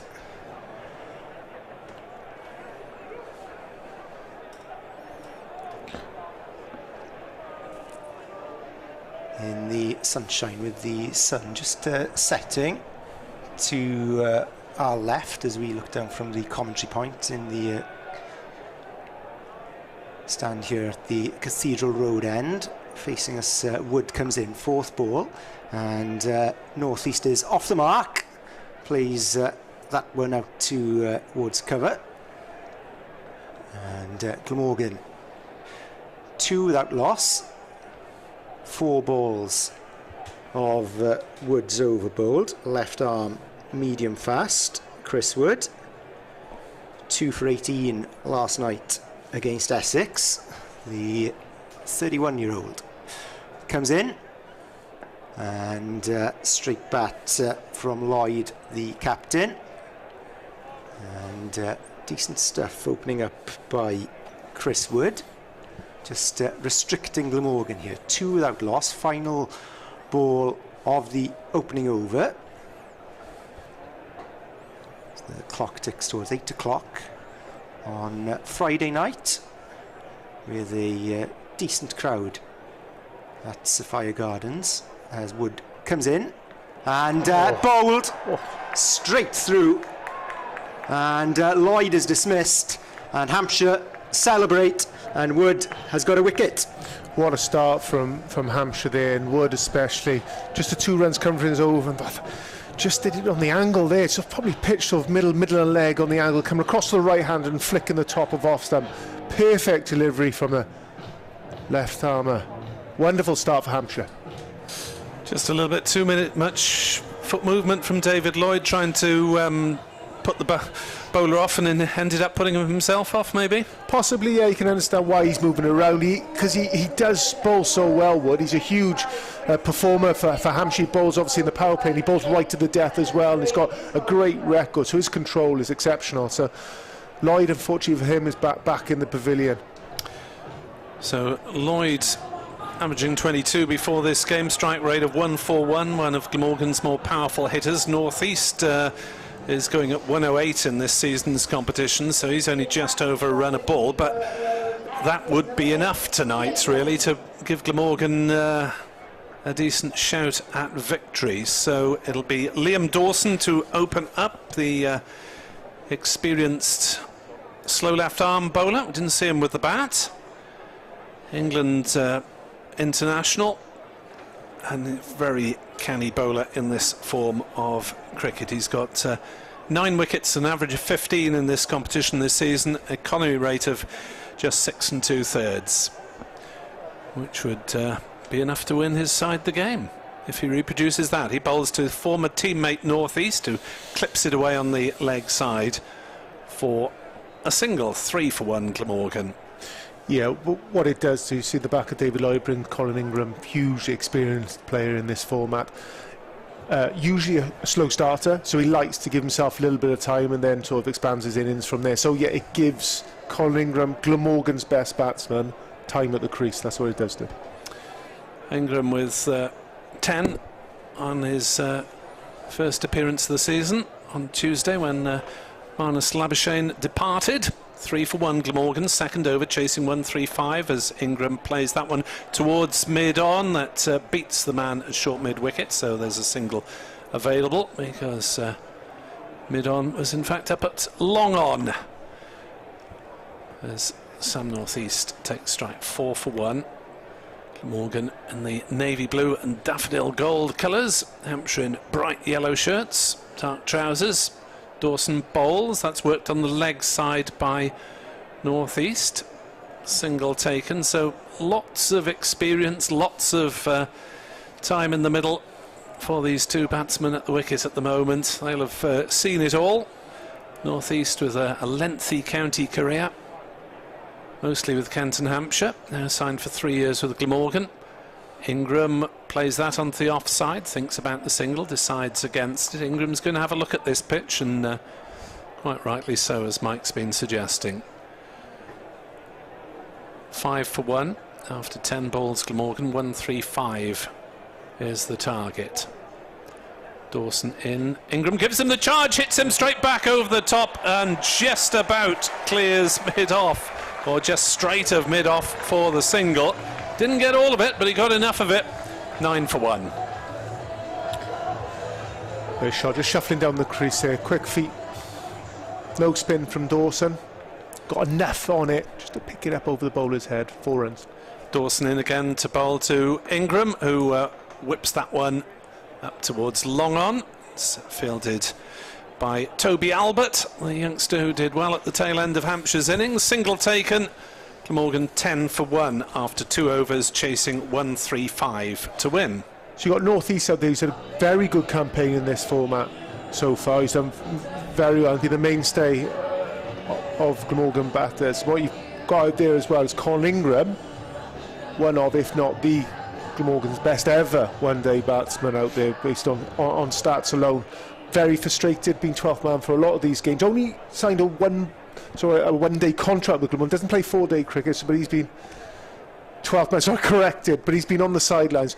Yeah, it's different this season. He's probably swapped playing around 4 days as well. But the fact to be predominantly at the club for his one day cricket, but he's found himself 12th man because of Labuschagne has been here and Nessa, and there's only allowed to play 2 of the 3 overseas players. So he's out there to prove a point. Glamorgan 10 for 1 as they reply. Third over, Wood comes in after an excellent first over from Chris Wood. Got the breakthrough, bowling Glamorgan captain David Lloyd. And another dot ball to his name. Colin Ingram, the bruising left-hander for Glamorgan on strike. A crisp hitter of the ball as Wood from the River Taff end comes in, and straight back at him from Ingram, and again no run scored. Interesting, Mike, that they've got 2 men on the longer boundary on the leg side to cut off Ingram's favoured areas. Yeah, I think with the left armour as well, to a left hand, just on that angle will take it down to leg stump, and all he has to do is pick it up within the infield, but 2 men out there covering that option. Third ball of the third over, Wood comes in, and another dot ball as Ingram just places that he's so interesting to watch the bat, I think, Colin Ingram. He's so watchful, and he's going no, then all of a sudden he flicks a switch, all of a sudden he's stuck 20 runs on his score in no time. He's an unbelievable player when he gets going. Yeah, Glamorgan's T20 overseas player. As again, straight towards mid-off. And a good over this from Chris Wood, the left arm of his. Medium fast, really restricting Glamorgan at the moment. As he comes in for his 5th ball. Glamorgan 10 for 1. Wood. In he comes to the left-handed Ingram, and again just placed towards cover. And Wood really on top here. As the supporters here at Sophia Gardens try to encourage the batsmen out there and get behind their team. Final ball of the over, and Ingram goes through for a single that time, but a very happy man Chris Wood so far with a good evening's work. 2 overs and just 3 runs conceded. Yeah, just a single coming from that over there. North East being slightly starved of the strike as well. Pick up the single off the last ball, so he obviously won't be facing this next delivery from Dawson. More importantly, Nick, where's your cricket tomorrow? It's a home game in the lovely village of Machen between Caerphilly and Newport. Looking forward to it. Liam Dawson to bowl, live in Division 11 of the South East Wales League. You can't get much lower. As first ball is played by Ingram up to long on for a single, 12 for 1. You got out in the middle yet this season, Mike? No, I've not, no. Available gun for hire? Absolutely not. North East on strike on 3. Hasn't had much strike, as Mike's been saying. Tries to force this one through the offside, but Glamorgan are picking up this fielders on this tightly constricted ring on the offside at the moment. I'd be more of a pea shooter. Get away. Take what he wants. Bat for hire, Mike Powell. Dawson bowls, worked up towards, well, I was going to say towards mid-on, but in fact it's intercepted by Dawson himself, so just the single so far off this over again. Will North East try and hit over the top at any point? Not sure if he'll risk it given the evidence of the pitch. Works that one into the leg side, good diving stop at short mid-wicket. Again, no run. This is a bit of a mind game as well, how far these batsmen will put up with being kept to dot balls and singles before going over the top. 12 for 1 in the 4th over, chasing 1-3-5 as that's played on the offside by North East. Again, no run. Again, looking slightly unsure of where that one was going to bounce after some variable bounce from the spinners from this Cathedral Road end. Just a single then off this over so far. Dawson to bowl the final ball as the gulls swoop in front of us, and that's forced just gently placed up to long on. So 2 singles off the Dawson over, and Glamorgan a 13 for 1 chasing 135. The Duckworth-Lewis pass score at the end of this over is 30, so Glamorgan are going to be behind that. Not that it's going to rain, but it's a good comparison. So Glamorgan giving themselves a lot of time to have a look, Mike Powell. Yeah, and that is, as you said earlier, that's sort of both of their styles. And North East has been more of the anchor role within this setup, and Ingram does always take time to get in, and this wicket does deserve that. No batsman from the Hampshire have gone in and smashed it around the park from ball one. That hasn't happened. Batsmen that have got in, Vince being one of them, took their time, and it was almost run a ball rather than anywhere close to the natural strike rate. Glamorgan 13 for 1 off 4. Change of bowler at the River Taff end as Wheel comes in, the South African, and no runs scored. The South African-born Scotland international. It's a multinational game these days. What will be a worry, and probably Ingram's come down to have a chat with North East, they probably don't panic, is that they're not picking up singles. So it's not as if they're breaking the infield and pick up ones or twos every now and then. Just that drop and run, they missed out on another single with that last delivery. Wheels, second ball, Right, and there we that's off the middle, that one. Pulls it away. Lovely shot by Sam North East, finds the boundary, first boundary for Glamorgan, 4 runs scored. And up to 17 for 1. Yeah, a little bit of release of pressure from North East. Be happy to get that away to the boundary.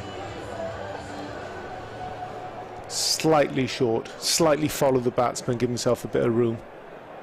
Helped him to hit that ball up and over leg side. Ball comes in and to the offside that time from North East. Just the single scored. Morgan 18 for 1. Yeah, Vince will be praying for another 0.5 of this, nice and quiet, and it just adds a bit of pressure coming out of the power play with very few runs to your name or your team's name. So 9 balls to make the most of this power play. 4th ball of the over. Ingram back on strike. Left-handed, slashes away at that one. And straight through the cover, 4 runs. And Glamorgan have got going in this over. Not along the ground though, Mike. Catching height. No, it wasn't. I think he tried to hit that up and over cover, but he ended sort of go knee height through cover, but he hit well enough, hit very hard. 22 for 1, Glamorgan. As you go. Ingram on the leg side pulls it away, another 4 runs scored. Classic Ingram. Before you know it, runs are on his name. Slightly wide from Wheel with the previous delivery, and he smashed that through cover.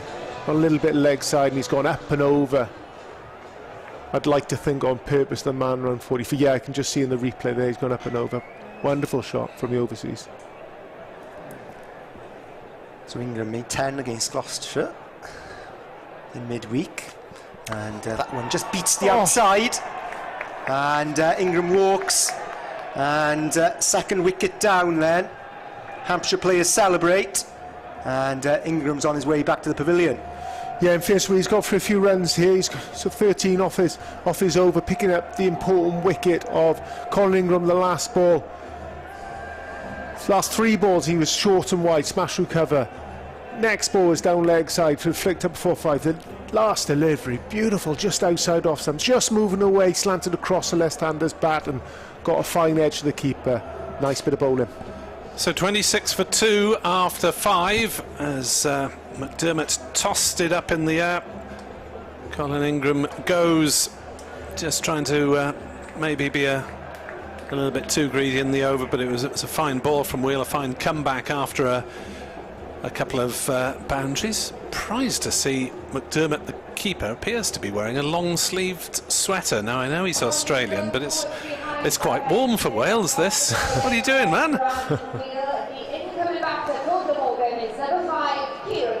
So Kieran Carlson back up the order after coming in at 7 the other night, when Glamorgan put Cook to 4, Byram 5, Douthwaite 6. But plenty of time for everyone to play themselves in. Who have we got next? Tom Prest. Here we are. Off breaks, so they're using going to use the 3 spinners with Mason Crane. It wasn't a man I was expecting in the attack at this stage. Oh, that's a drag down, that's a filthy ball, and North East misses it, and it's still a wide. Oh dear, dear, dear. That was a bad opener from Prest, as next delivery is played gently by North East to short extra, dot ball. 27 for 2.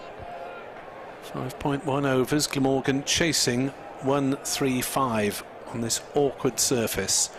Prest bowls, that's another short of a length ball, and North East just plays it gently up to long on for the single. Maybe Glamorgan ought to be making a little bit more effort to target the guy who's effectively the 6th bowler. Or am I being unkind? As forced on the offside by Carlson, but straight to backward point on the edge of the circle, and there's no run. Just the 2 off the first 3 balls from Prest. Big call from Hampshire to give him the ball as Carlson comes down the wicket, but then has to defend when he gets there. And there's no run. Well, this is going to be a quiet power play as Carlson gets a thick edge. Northeast calls him through for a single. Carlson will have to hurry towards the non-striker's end and gets there 29 for 2. Last ball of the power play coming up, and Glamorgan are going to be, well, Hampshire were 32 for 2 after the power play, Glamorgan 29 for 2, so unless this one goes to the boundary, they'll be behind as Northeast steps back and forces, but straight to cover. There's no run, 29 for 2, so Glamorgan are 3 runs behind Hampshire at this stage. Yeah, I don't think you've been unkind on Prest. That wasn't particularly great over from the off-spin there, but I think it just sort of highlights how difficult it is to bat on this wicket. A lot of balls there, I see from Northeast, but I've seen maybe playing at the Oval, we saw early on in the campaign, where on those back foot punches are quite easy to flat bat through cover. We can see he's a bit suspect and not quite sure whether to play hard or whether just to ride it and run it for one. So it looks hard work out there against very, very good spin and not such good spin. Yeah, he's bowled 2 overs previous to tonight in T20 cricket on Prest in 11 matches. So he's by no means a regular.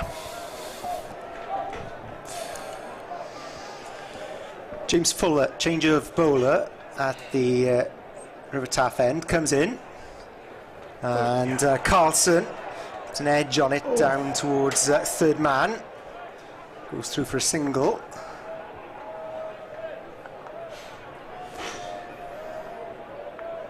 And Northeast is back on strike. Glamorgan 30 for 2 in this 6th over. 7th over, my apologies. As Fuller his 2nd ball, in he comes straighter and down towards the leg side from Northeast, goes away for a single. So just Glamorgan needing to plug away here after losing 2 wickets. David Lloyd and Colin Ingram, the men out. Glamorgan 31 for 2. And Carlson is on strike. And swings and misses. Carries 3 to McDermott, the keeper. Kieran Carlson, the explosive batsman in Glamorgan's middle order. Perhaps hasn't quite fired so far this season. Glamorgan could really do with a big innings from him this evening. As Fuller comes in, Carlson, and fine bowling again because no run scored. 4 balls gone in the 7th then. Glamorgan require another 104 runs to win. Seems a long way away. Currently 31 for 2. As Fuller, the South African born all-rounder, bowling on the far end, and again beats Carlson's big swing. Carries through to McDermott. And Fuller just pinning Carlson back here, restricting him. And final ball of the over. Glamorgan have much to do as Fuller charges in, and again beats Carlson's bat, carries through to McDermott, a fine over by Fuller then. Yeah, good set from Fuller there. We haven't got the stats here, but I'd like to see how many runs were scored hitting towards the River Taff and how many runs were hit towards Cathedral Road in Hampshire's innings. But my feel is that more runs were scored hitting towards the Taff here tonight rather than the spinners operating from this, because they all had good figures bowled from this area. So as a batter out there now going, right, if we are going to target a bowler, it's probably going to be from that end, so we have to up our game if we're hitting towards the Taff. So that is one option. The other options they've got is that could this be the partnership that Vince and Weatherly didn't quite hang in long enough? There's an argument that, right, boys, you know, if we get going, if North East gets going in this innings and Carlson gets going, could they just aim for that a little bit longer before they push the go button? In the immortal words of Joe Strummer and the Clash, should I stay or should I go now? Correct, yeah. Mason Crane to purvey his leg breaks from the Cathedral Road end. That's before you were born, Dav, don't worry about it. Mason Crane then has played for England. Bowls, a little bit of turn, forced away by North East to deep cover, single taken. 32 for 2 Glamorgan, chasing 135. Required run rate is now 8, and Glamorgan don't want to get it particularly above that. As Carlson tries to work on the leg side, is hit on the pad, no run. Ball just trickles to mid-wicket. As the shadows extend across the middle here at Sophia Gardens, and crowd just waiting for something to cheer from. 3 boundaries from Ingram. As Carlson just cuts for a single to backward point, 33 for 1. 1-2 North East so far, 3 to Ingram, but 4 boundaries in the first 7.5 overs.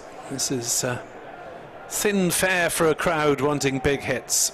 North East on strike, tries to provide that, smashes it towards mid-wicket, but has not quite placed it. It was middled, but Prest was able to make a sliding stop on the rope away to our right and keep them down to a single. 34 for 2, 8th over.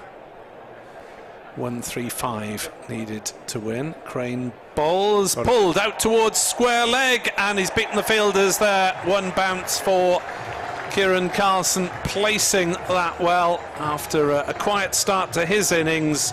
It was aerial, it landed just inside the ropes, but crucially for Carlson, it bisected backward square and mid-wicket. 38 for 2, last ball of Crane's over,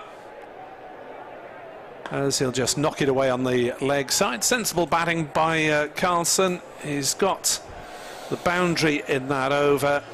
39 for 2, 8 off that over, and that's what Glamorgan need to do, is get from somewhere the 1 boundary and over, which they haven't been doing in the opening stages. Yeah, I think Crane will count himself quite lucky just getting 8 off that. There probably should have been another 3 runs in that with one of those drag downs that North East unfortunately hit straight at the fielder out there, the mid-wicket boundary. But yeah, 8 off, that's the kind of numbers they need from here until the end of the innings. The Glamorgan boys have been doing their work next door. 81 scored from the Cathedral, from the River Taff end, 47.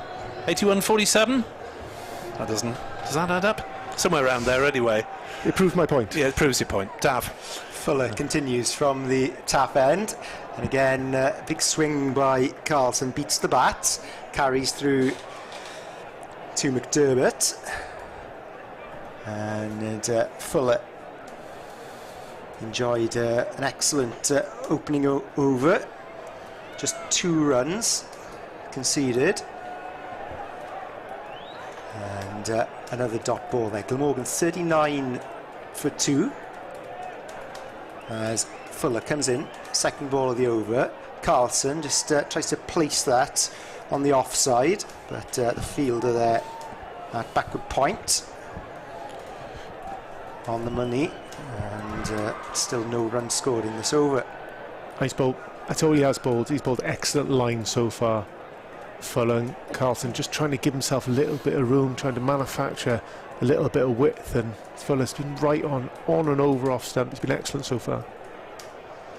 So far so good from Fuller, third ball of his second over, and Carlson nudges that one away down the leg side, looks for two but thinks again, goes back. There was a misfield, but a single taken. I think Carlson might have been all right coming back for the second. I think North-East. A few years his senior. May have straddled. Yes, I'm North-East, 32 years of age, and didn't fancy that one. Glamorgan 40 for 2. Fuller comes in, fourth ball of his over, and that one struck on the offside. Deep pointers there, and a single taken. Carlson's back on strike, and Glamorgan just content here, just to take some singles when they're on offer. Keep the scoreboard ticking over. 135 the target for the hosts, looking for a third victory of the season as Fuller comes in. Big swing from Carlson that time. It's up high, but it's just over the fielder, and they'll take 2 runs, and it didn't quite come off the middle for Kieran Carlson, much to his relief. The fielder there at mid-on couldn't get back and take a catch. So Carlson remains on strike as Fuller turns from the River Taff with a long run, comes in, and Carlson, that one's off the middle, beautiful shot, sails over the fielder on the boundary. A deep point, 6 runs, and much needed 6 added to Glamorgan's tally. Yeah, Fuller be disappointed with that last delivery, obviously, but more disappointed with the actual width he gave Carlson. That's the first ball with any width he's given him, and Carlson pounced on that. And fortunately for him, he got all of it and ended up with a deep point for 6. Much needed boundary for Glamorgan just to get themselves going and get themselves back into this game. 10 off, 49 for 2 after 9.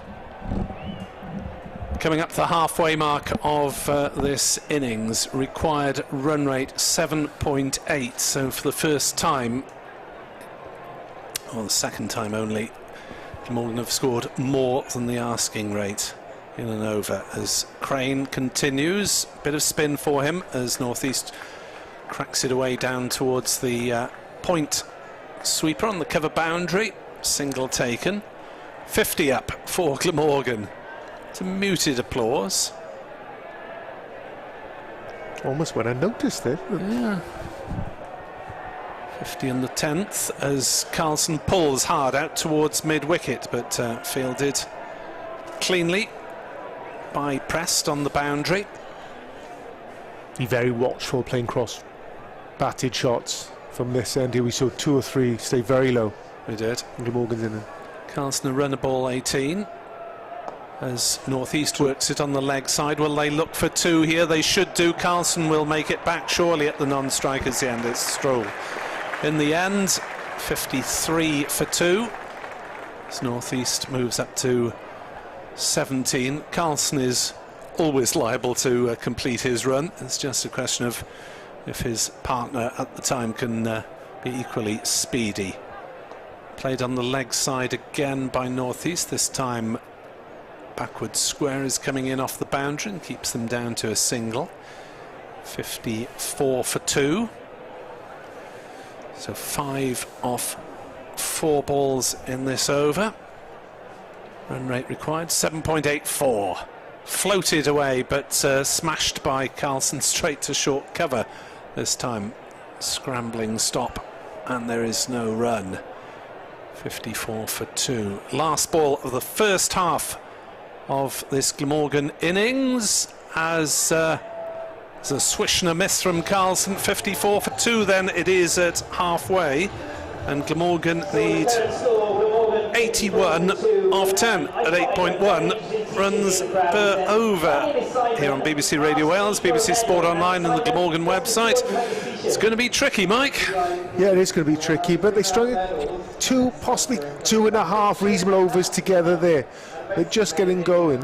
Carlson 18 from his 20, North East 18 from his 23 balls that he's faced. So they're just getting a bit of a partnership going, and I just think the longer they can stay out this, sounds very obvious, and keep their cool, better chance of Glamorgan winning the game.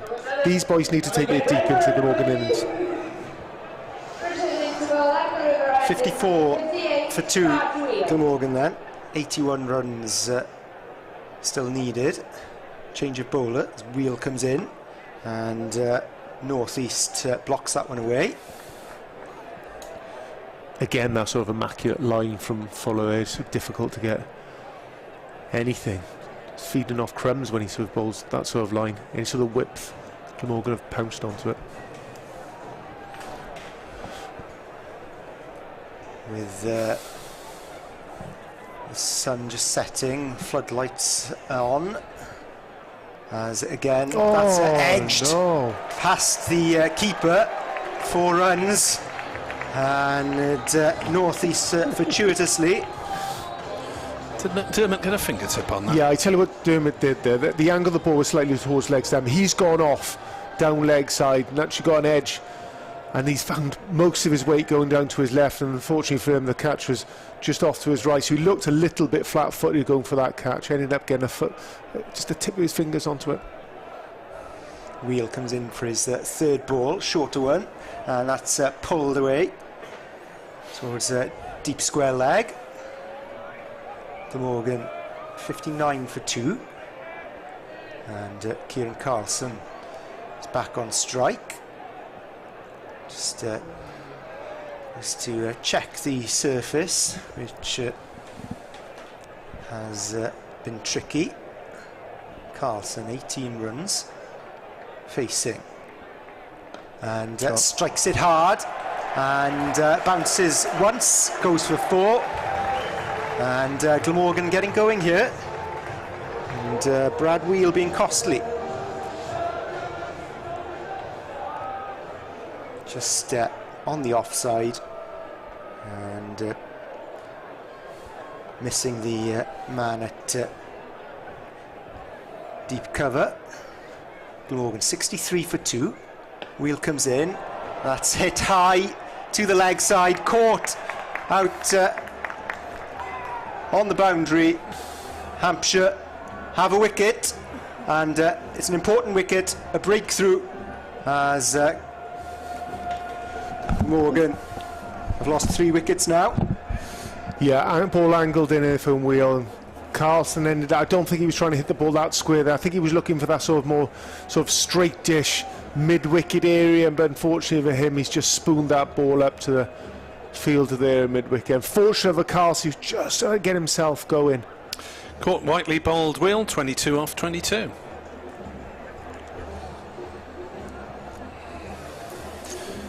.63 for 3. Last ball of the 11th coming up, as Eddie Byram will come in to give Glamorgan a left-right combo. Yeah, the left-handed Eddie Byram, permanently on Glamorgan's books after signing from Somerset this season. So 63 for 3, final ball of Wheel's second over. He's got 2 wickets to his name. Brad Wheel comes in and beats Byram. There's a call, an appeal, edged behind, and Byron's walking, and Brad Wheel has a second in the over, and Hampshire on top now. 63 for 4. Yeah, it looks like Byron just, I'm waiting for the replay there, but I think he's just nudged out at him, just trying to feel for the ball outside off stump, which is, yeah, you can see he's not really going anywhere. He's walking at the ball, little, you know, everyone's a little bit nervous, a little bit edgy as they first go in, but yeah, be disappointed with not only his feet movement, but how he's just felt for that ball outside his off stump. Hardly gives me time to remark on the fact that he's changed back to his yellow boots after fielding in white and green ones. There we are. It's bye-bye to Eddie Byram. And Glamorgan are going to need all the batting that they can get in this match. So better tell you who is still to come. Chris Cook will be the new batter at 6. Then they've got Dan Douthwaite, Andrew Salter, James Harris, Prem Sisodia and Michael Hogan, all of whom can strike a long ball, but Glamorgan need an innings of substance, and North East has got to anchor this innings and up his scoring rate slightly. 63 for 4, 9 runs and 2 wickets off that over as Crane bowls, and North East wristily flicks it on the leg side up towards wide long on, just the single taken as Weatherly does the fielding down beneath us. 64 for 4, 71 needed of 53 deliveries, so the required run rate is going up, and Glamorgan only have 6 wickets now left in the hutch as forward comes Cook, and will get off the mark as he likes to do with a scampered single on the offside. 65 for 4. Yeah, I quite like these two as a pairing. I quite like Cook and North East to complement each other quite nicely. I think Cook is I say this respectfully, quite basic and thought out how he goes about batting. He looks to bludgeon the ball pretty hard. As North East drives away on the offside, there may be a couple of runs here. It'll be stopped just about inside the cover boundary. A good stop by Whiteley.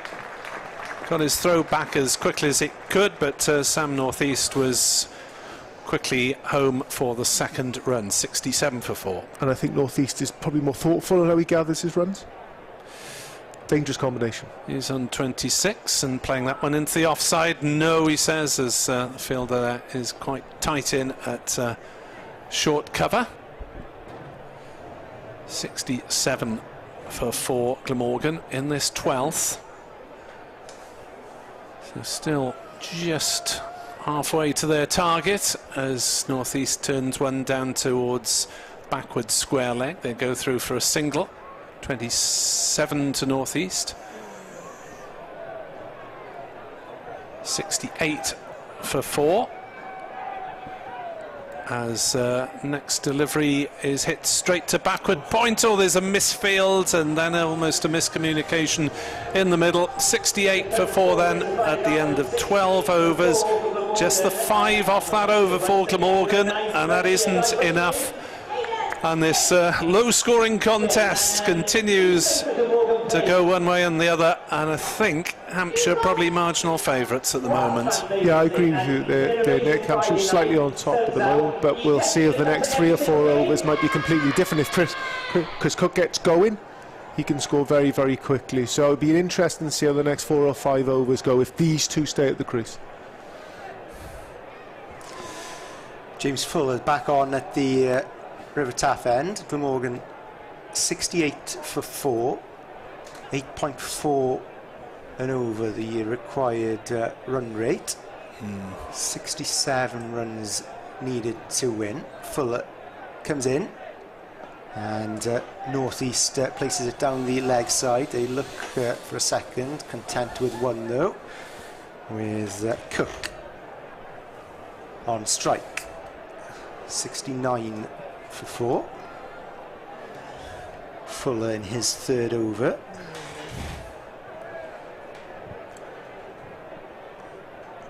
Has so far restricted the Glamorgan batters as he comes in for his 2nd ball of his 3rd over, and Glamorgan scamper through. Cook hit it to mid-off, but another single to the tally. And though the run rate continues to go up, Glamorgan 70 for 4. They must continue to believe, and still in the game very much. As Fuller comes in, and that one's right up high. The fielder tracks back, but ends up in no man's land. And Glamorgan move on to 70 for 2. Yeah, similar shots where Carlson tried to hit over the top in 3 or 4 overs ago. So very difficult to time the ball on this wicket. Very difficult to hit the ball up and over the top of the bowler. North East on strike, 72 for 4. Glamorgan. Fuller comes in, 4th ball of his over, and places that one on the offside. And happy with another single. 73 for 4. Will Cook be targeting the river now, I wonder? Yeah, this is the thing. Actually hitting the ball straight over the bowler's head, mid-on, so long on, long off, is Cook's go-to. But tonight it looks like it might be a difficult shot to play, so he'll have to slightly tweak his style. Cook is on strike, 5th ball, and pulls that one out towards deep square leg. Another single. 74 for 4. Cook moving on to 3. Northeast is back on strike with 31 to his name. From the far side, the tough end, Fuller comes in. Northeast plays that one on the offside towards the man at point, and another dot ball. Glamorgan 74 for 4.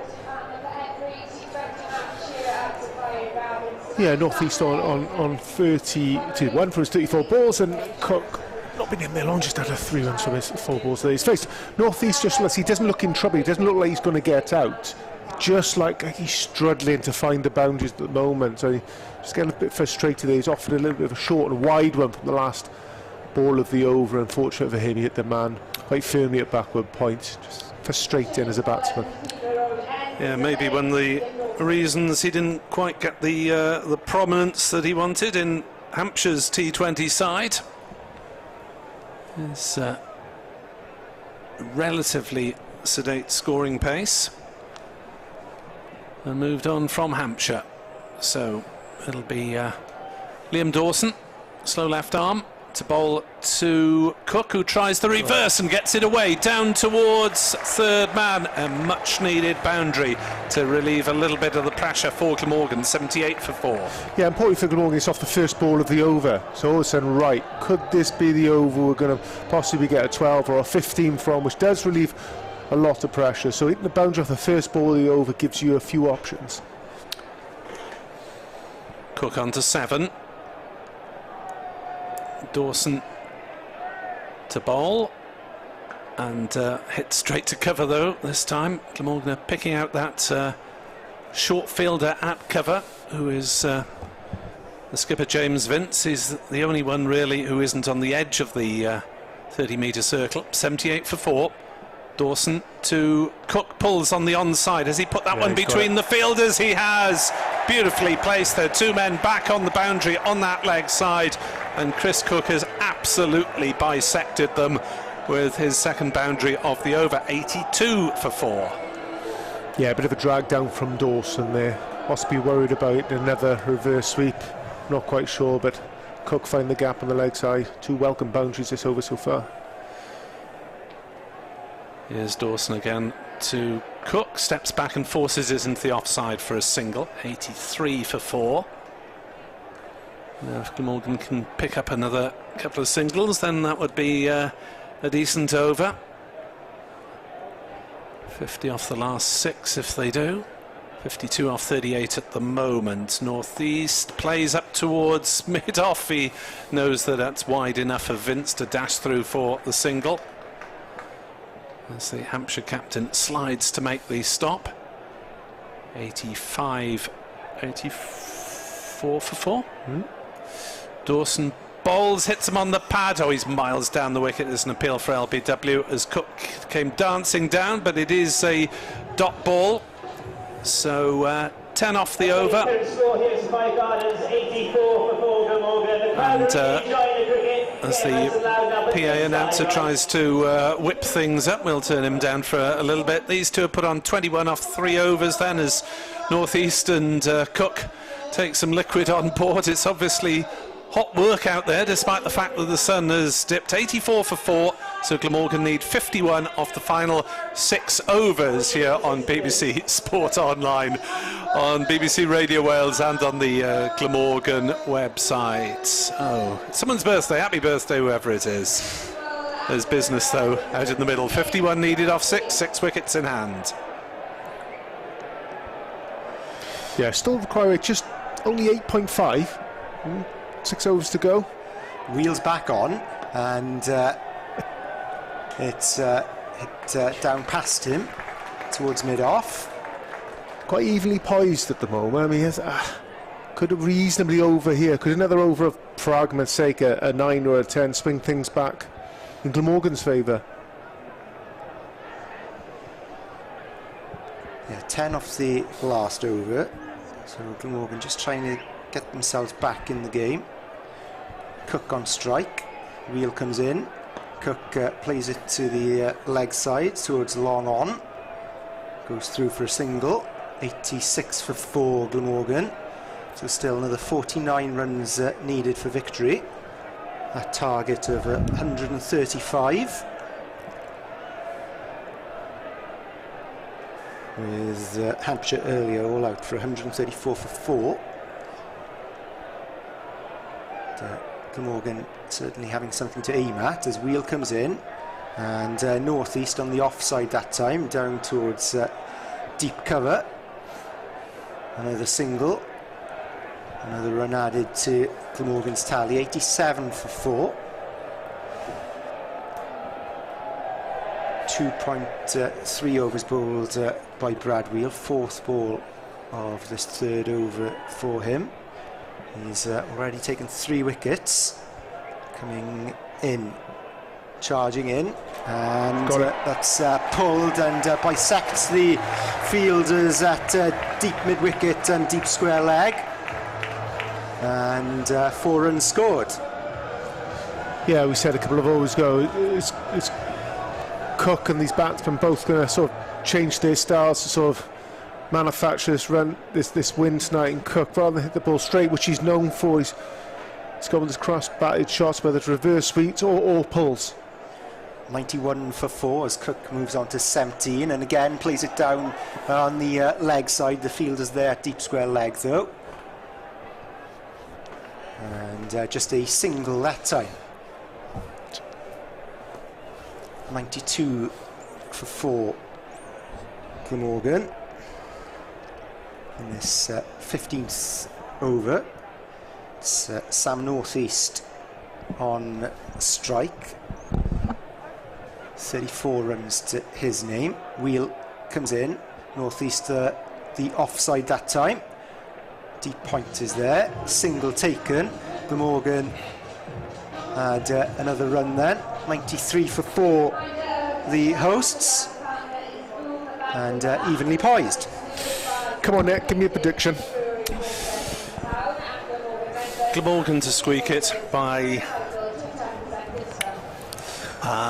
3 wickets with 1 ball in hand. Right, 1 ball. Last over, what are you saying? Yeah, keep pairing with Northeast and Cook if they can stay in. I think, I fancy Glamorgan. Glamorgan the last. Glamorgan the last, that's what I think. In the last over, there we are. Wheel 3 wickets to his credit.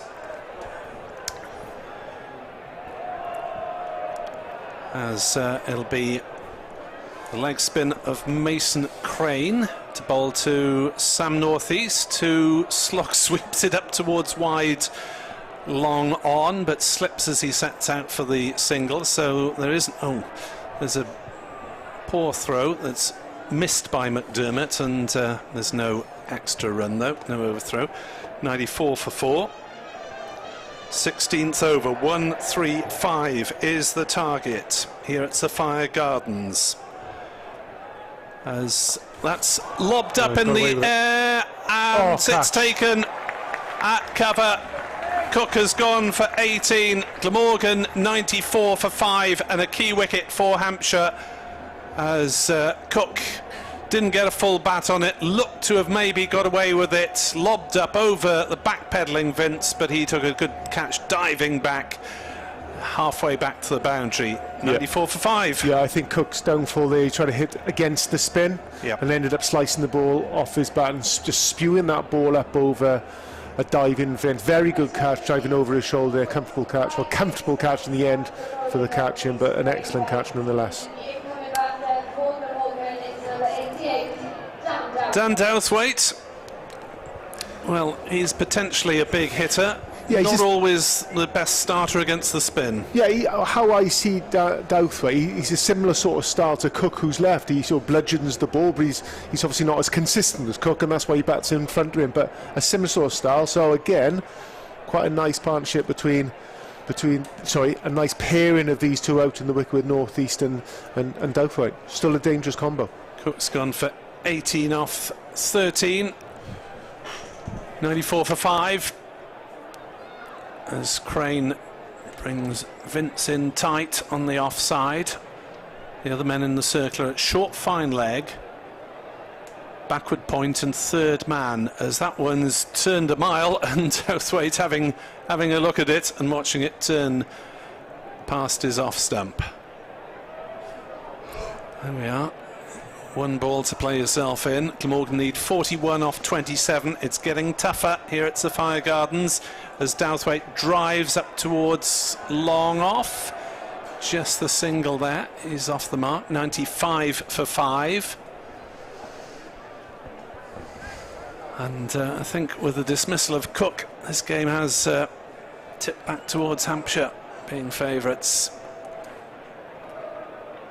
40 off 4.2 needed as North East tries to cut and is caught at the wicket. 95 for 6. Hampshire look to be turning the screw. Yeah, interesting with that. I'm waiting for the replay, but actually stayed a little bit low, which A, makes it an excellent catch, but B, you normally see wickets like that caught behind off spinners that actually bounce and do the batsman for extra, but actually stayed quite low and still got the edge. Good wicket and an excellent catch to go with that as well. Well, Glamorgan came out knowing that it would be a difficult surface to deal with. Have they maybe just overthought it a little bit at times, Mike? No, I think with Cook, you run the risk with Cook. Sorry, the way he goes, because he is an explosive player and that's the way he plays, and if he comes off, he comes if he doesn't. Where North East has been the cog, and a bit like Vince possibly in the first innings. I mean, we're talking as if Glamorgan have lost this game, and they're absolutely still in it. Of course they're still in it, but Hampshire on top. They just need North East to stay around for a bit longer, because he has played so well for Glamorgan in this campaign, and he has been their mainstay batsman throughout so far this season. Andrew Salter with the 12 runs for once out in the campaign so far this season. Played in the second 11 that won the T20 trophy last night. As Salter drives his first ball straight to cover, and that is a superb over from the leggy Mason Crane. It's 95 for 6 here on BBC Sport Online, and 40 needed off 4 with 4 wickets left. 2 runs, 2 wickets in that 16th over delivered by Crane. He's bowled out now with 2 for 20. Yeah, wonderful bowler from Crane. Really turned the screw on Glamorgan.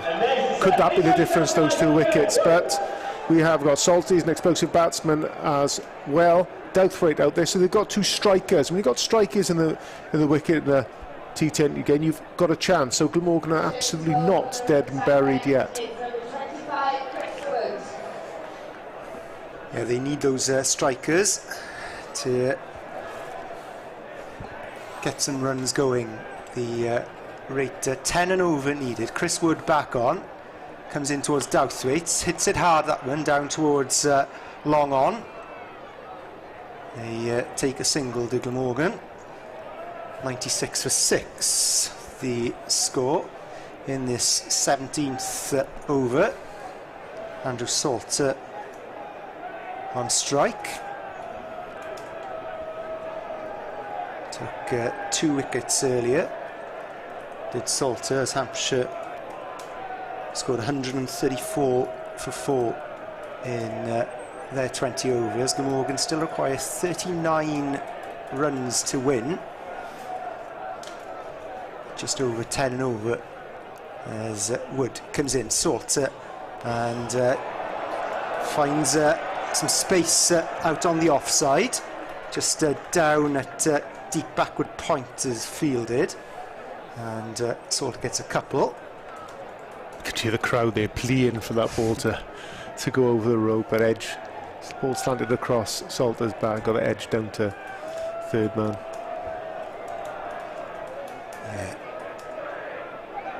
98 for 6. Salter on strike. In comes Wood, strikes that one hard, high, and caught on the boundary, out at deep mid-wicket. And sadly, Andrew Salter is heading towards the pavilion. Yeah, Salter there, slightly back of a length, the ball in fairness to Wood, and unfortunately for Salter, picking the man out at mid-wicket, sort of tamely hitting that ball to the man at mid-wicket there, not really getting hold of it, and caught probably 15-20 yards in front of the rope. Glamorgan have it all to do now then, as James Harris comes in. I tell you, that's a first for me as well. I mean, Salter will be disappointed that he's just got out, but to have your girlfriend on the microphone telling everyone in the stadium how much you scored and how you got out, it's just going to rub salt in the wound. Disappointing for Salter. That's the media for you. Unbelievable. Heading out towards the pavilion, Andrew Salter. Dismissed for 2 off 3 balls as Harris faces Wood then and knocks it straight back at him, past him towards mid-off, takes the single. Glamorgan 99 for 7. 2 balls remaining of this third over from Chris Wood, who has been amongst the wickets for Hampshire. He's taken 2 wickets. Brad Wheel's got 3 to his name. Mason Crane has taken a couple also. As Wood then to Douthwaite. Douthwaite swings that out one, hits it hard, flying towards the boundary, 4 runs. And a bit of luck, but they all count at this point for Glamorgan.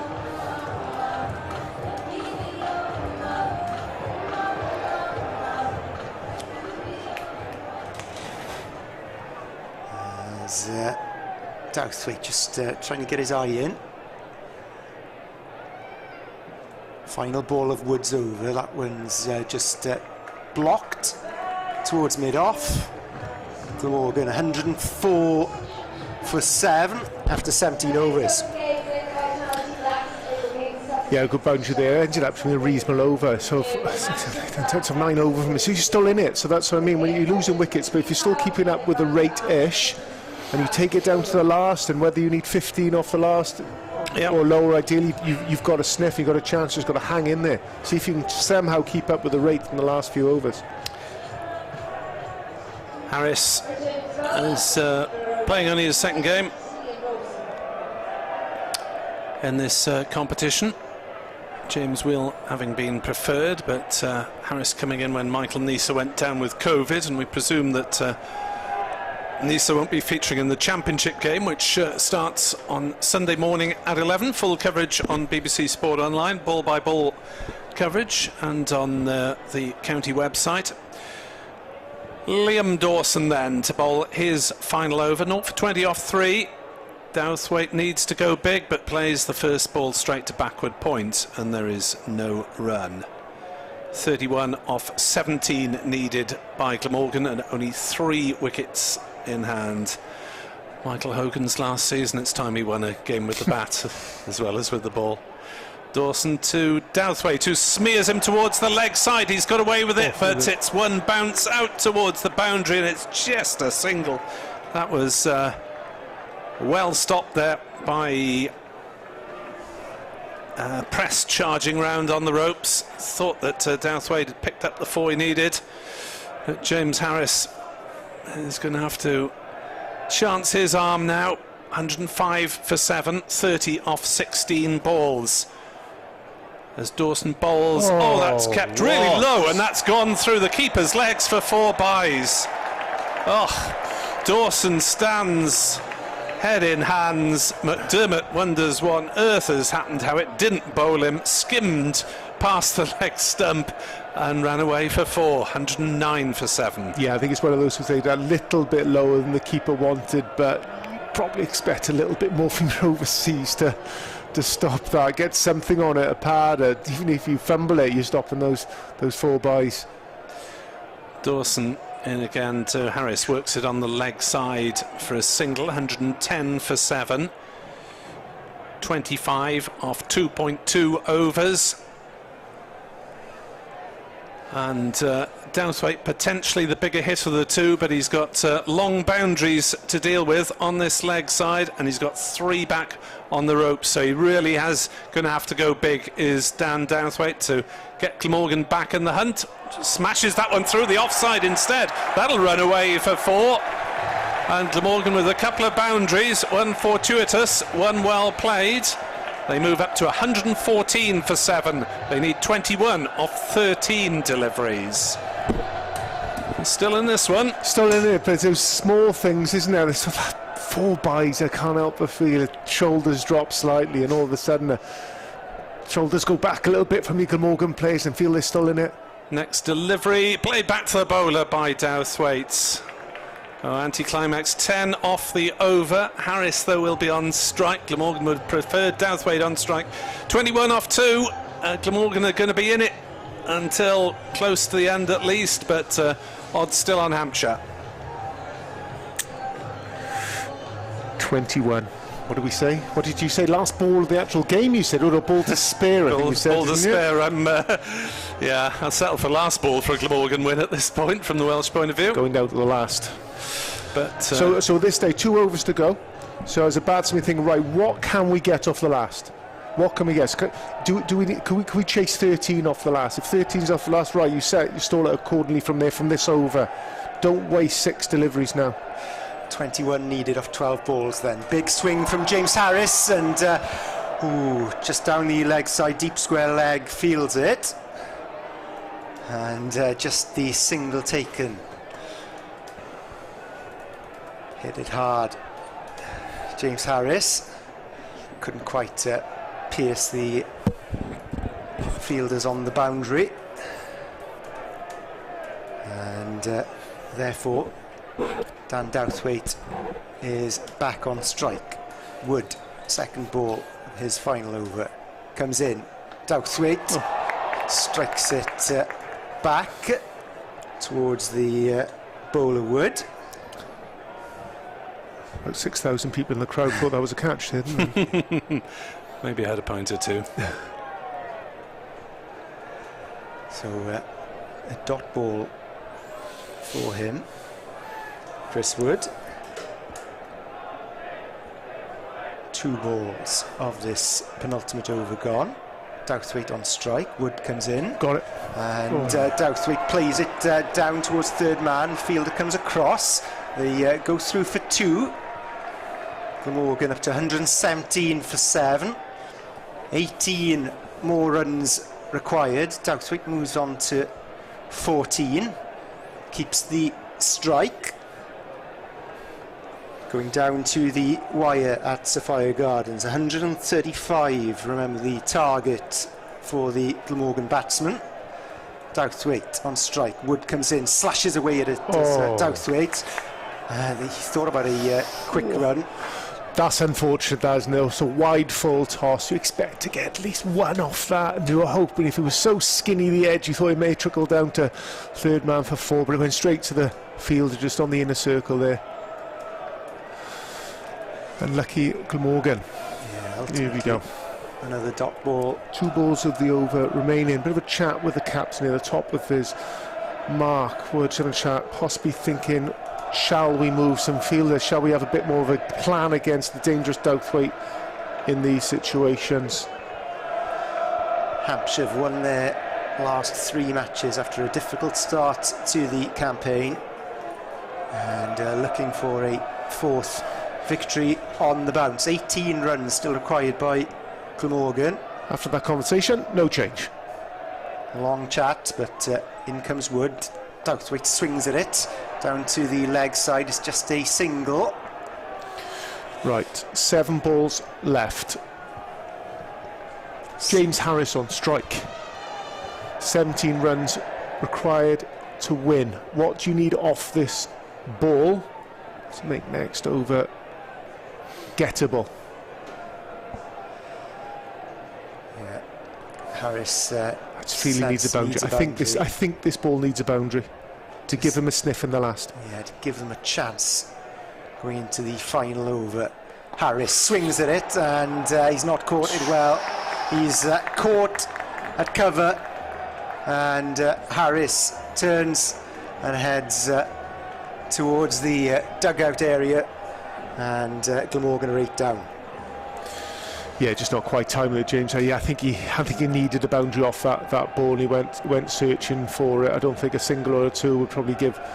I think it would have been too much off the last. But unfortunately mistimed. That didn't quite get enough of it, in a comfortable catch in the cover there, which brings batsman Sisodia to the crease. Douthwaite on strike, which is a good thing. Catch was taken by Weatherly. And Chris Wood picks up a 3rd wicket. Brad Wheels got 3 as well. Mason Crane 2. So 17 needed off the final over as Dan Douthwaite and Pem Sisodia discuss things in the middle. Douthwaite needs to hit a couple of 6s here. It will be Wheel, is it? Interesting choice. Been pretty expensive so far tonight. 3 overs, 0 for 31. Yeah, so he's not been 3 for 31 rather. Yeah, so he's gone at 10s. I mean, there's 17 off the last. Douthwaite on strike. The field so far is a man of 45 on the leg side. You've got a deep square, deep mid-wicket, deep, long on, long off his back. Cover is in, deep point. And we've got 2 men sort of that backward sort of point area. Wheel then looking to close it out. Douthwaite looking to strike a couple of boundaries, at least in this over, as Wheel is in to bowl to Douthwaite, who hammers it straight down the ground. Will it be cut off? Yes, it will. It's just stopped inside the ropes by a diving James Fuller. Down beneath us, did well to get everything behind that one on the slide. 2 runs to Douthwaite. 15 needed off 5 balls. Didn't quite time. I thought he got all of it. Nice and straight, just didn't quite hit it hard enough. The short boundaries are the straight ones. He's looking dangerous, Douthwaite. He moves on to 17. 15 off 5 needed as Wheel is in to bowl. Douthwaite flays it over cover. That will be 4 runs. 2 bounces and over the ropes. 11 off 4 needed for Glamorgan. Well, can Douthwaite snatch this one back for Glamorgan in the last over? I think Fuller had 1 more over to bowl as well. It's just gone for 18 from his 3. Interesting choice for the last. Will Vince regret giving the ball to Wheel for this last over? 6 from the first 2. 17 required from the over itself. 11 off 4 as Vince and Wheel meet to have a quick chat about where to bowl the next one. Can Douthwaite be a hero for Glamorgan? 4 balls left. Odds still on Hampshire as there's further chat between bowler and skipper. Crowd telling them to get on with it. Douthwaite then comes down the wicket for a little fiddle, saying, well, if you're going to take your time, then so am I. That's psychology from Dan Douthwaite. All right, you don't want to bowl? I'm not ready to face. 11 off 4 though. He's making us wait. I wish they both get on with it, if I'm honest. Come on, boys.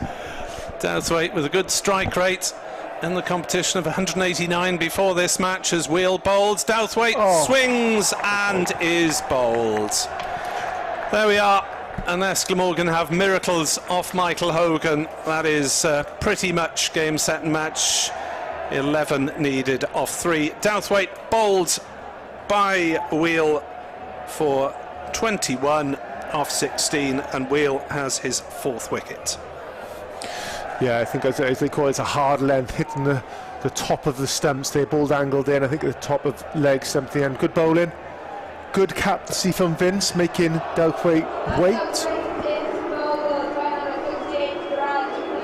the boo goes around the crowd. We're not sure why, and trying to have a look what's going on. But yeah, good bowling, good captaincy from Vince as well, like you say. So Douthwaite was sort of playing a bit of mind games in the end, but I think it all started with Vince sort of just taking the wind out of the sail of Douthwaite, making him wait, calming him down. I think the booing might have been related to the stewards and the flinging of beer glasses rather than anything out in the middle. 124 for 9 then. Glamorgan needs... I can only apologise for the past players. 11 runs off 3 balls. Last wicket, Michael Hogan, occasionally a big striker. He needs to pull off something remarkable. Wheeler's in to bowl to Hogan up in the block hole, and just a single up towards long on. 125 for 9. Morgan need 10 off 2. Sisodia now needs to hit a 4 and a 6 to win this game. Never know. Never know. So a boy from Grangetown will look to clear the ropes. Hit 9 off 3 balls in an earlier innings in the season, but now needs 10 off 2 to win this game. There's a lot of chats out there for a very simple equation, isn't there? 4 wickets for Brad Wheel, 3 for Chris Wood, 3 for 16, Mason Crane 2 for 20. Here's Wheel in then to bowl to Sisodia, slices it away over cover, he's going to be caught, he is caught, and that is game, set and match to Hampshire, who are victorious by 9 runs as Glamorgan are bowled out for 125 with 1 ball to spare, and that is a 4th win on the bounce for Hampshire, and Glamorgan really struggling now with just 5 points from 8 games. Yeah, close game, a little bit of nip and tack. No one really taking the game by the horns, but Hampshire just did enough tonight. It's the small things that add up for me. Were Glamorgan as sharp as they could have been in the field? Could they got themselves in a better position there to chase fewer down? I think I've seen better performances out there, but unfortunately for Glamorgan, it's another loss. But well done, Hampshire justified the win. Players for Glamorgan to make any sort of impact on these scorecards. Sam North East 36 off 40 balls. As Mike Powell will head for a chat with Bethan Clement on BBC Radio Wales. If you want to hear that, listening to the radio. North East 36 off 40. Colin Ingram hit 16 off 14. Carlson 22 off 22. Chris Cook nearly got going, 18 off 13. Douthwaite out in the penultimate over, in the last over rather, for 21. And Brad Wheel finished it all off for Hampshire as he finished with a 5 for 38 off 3.5 overs. Hampshire, well, 2 scores of significance. Wellesley 46 not out, Vince 44. Albert chipped in with 21 at the end. But 135 proved more than competitive. It's Hampshire who go on to challenge in the right half of the table. Glamorgan, no, they can afford to probably only lose 1 more match out their remaining half dozen if they're to challenge for a place in the knockout stages. So here at Sophia Gardens, it is Hampshire who are victorious by 9 runs.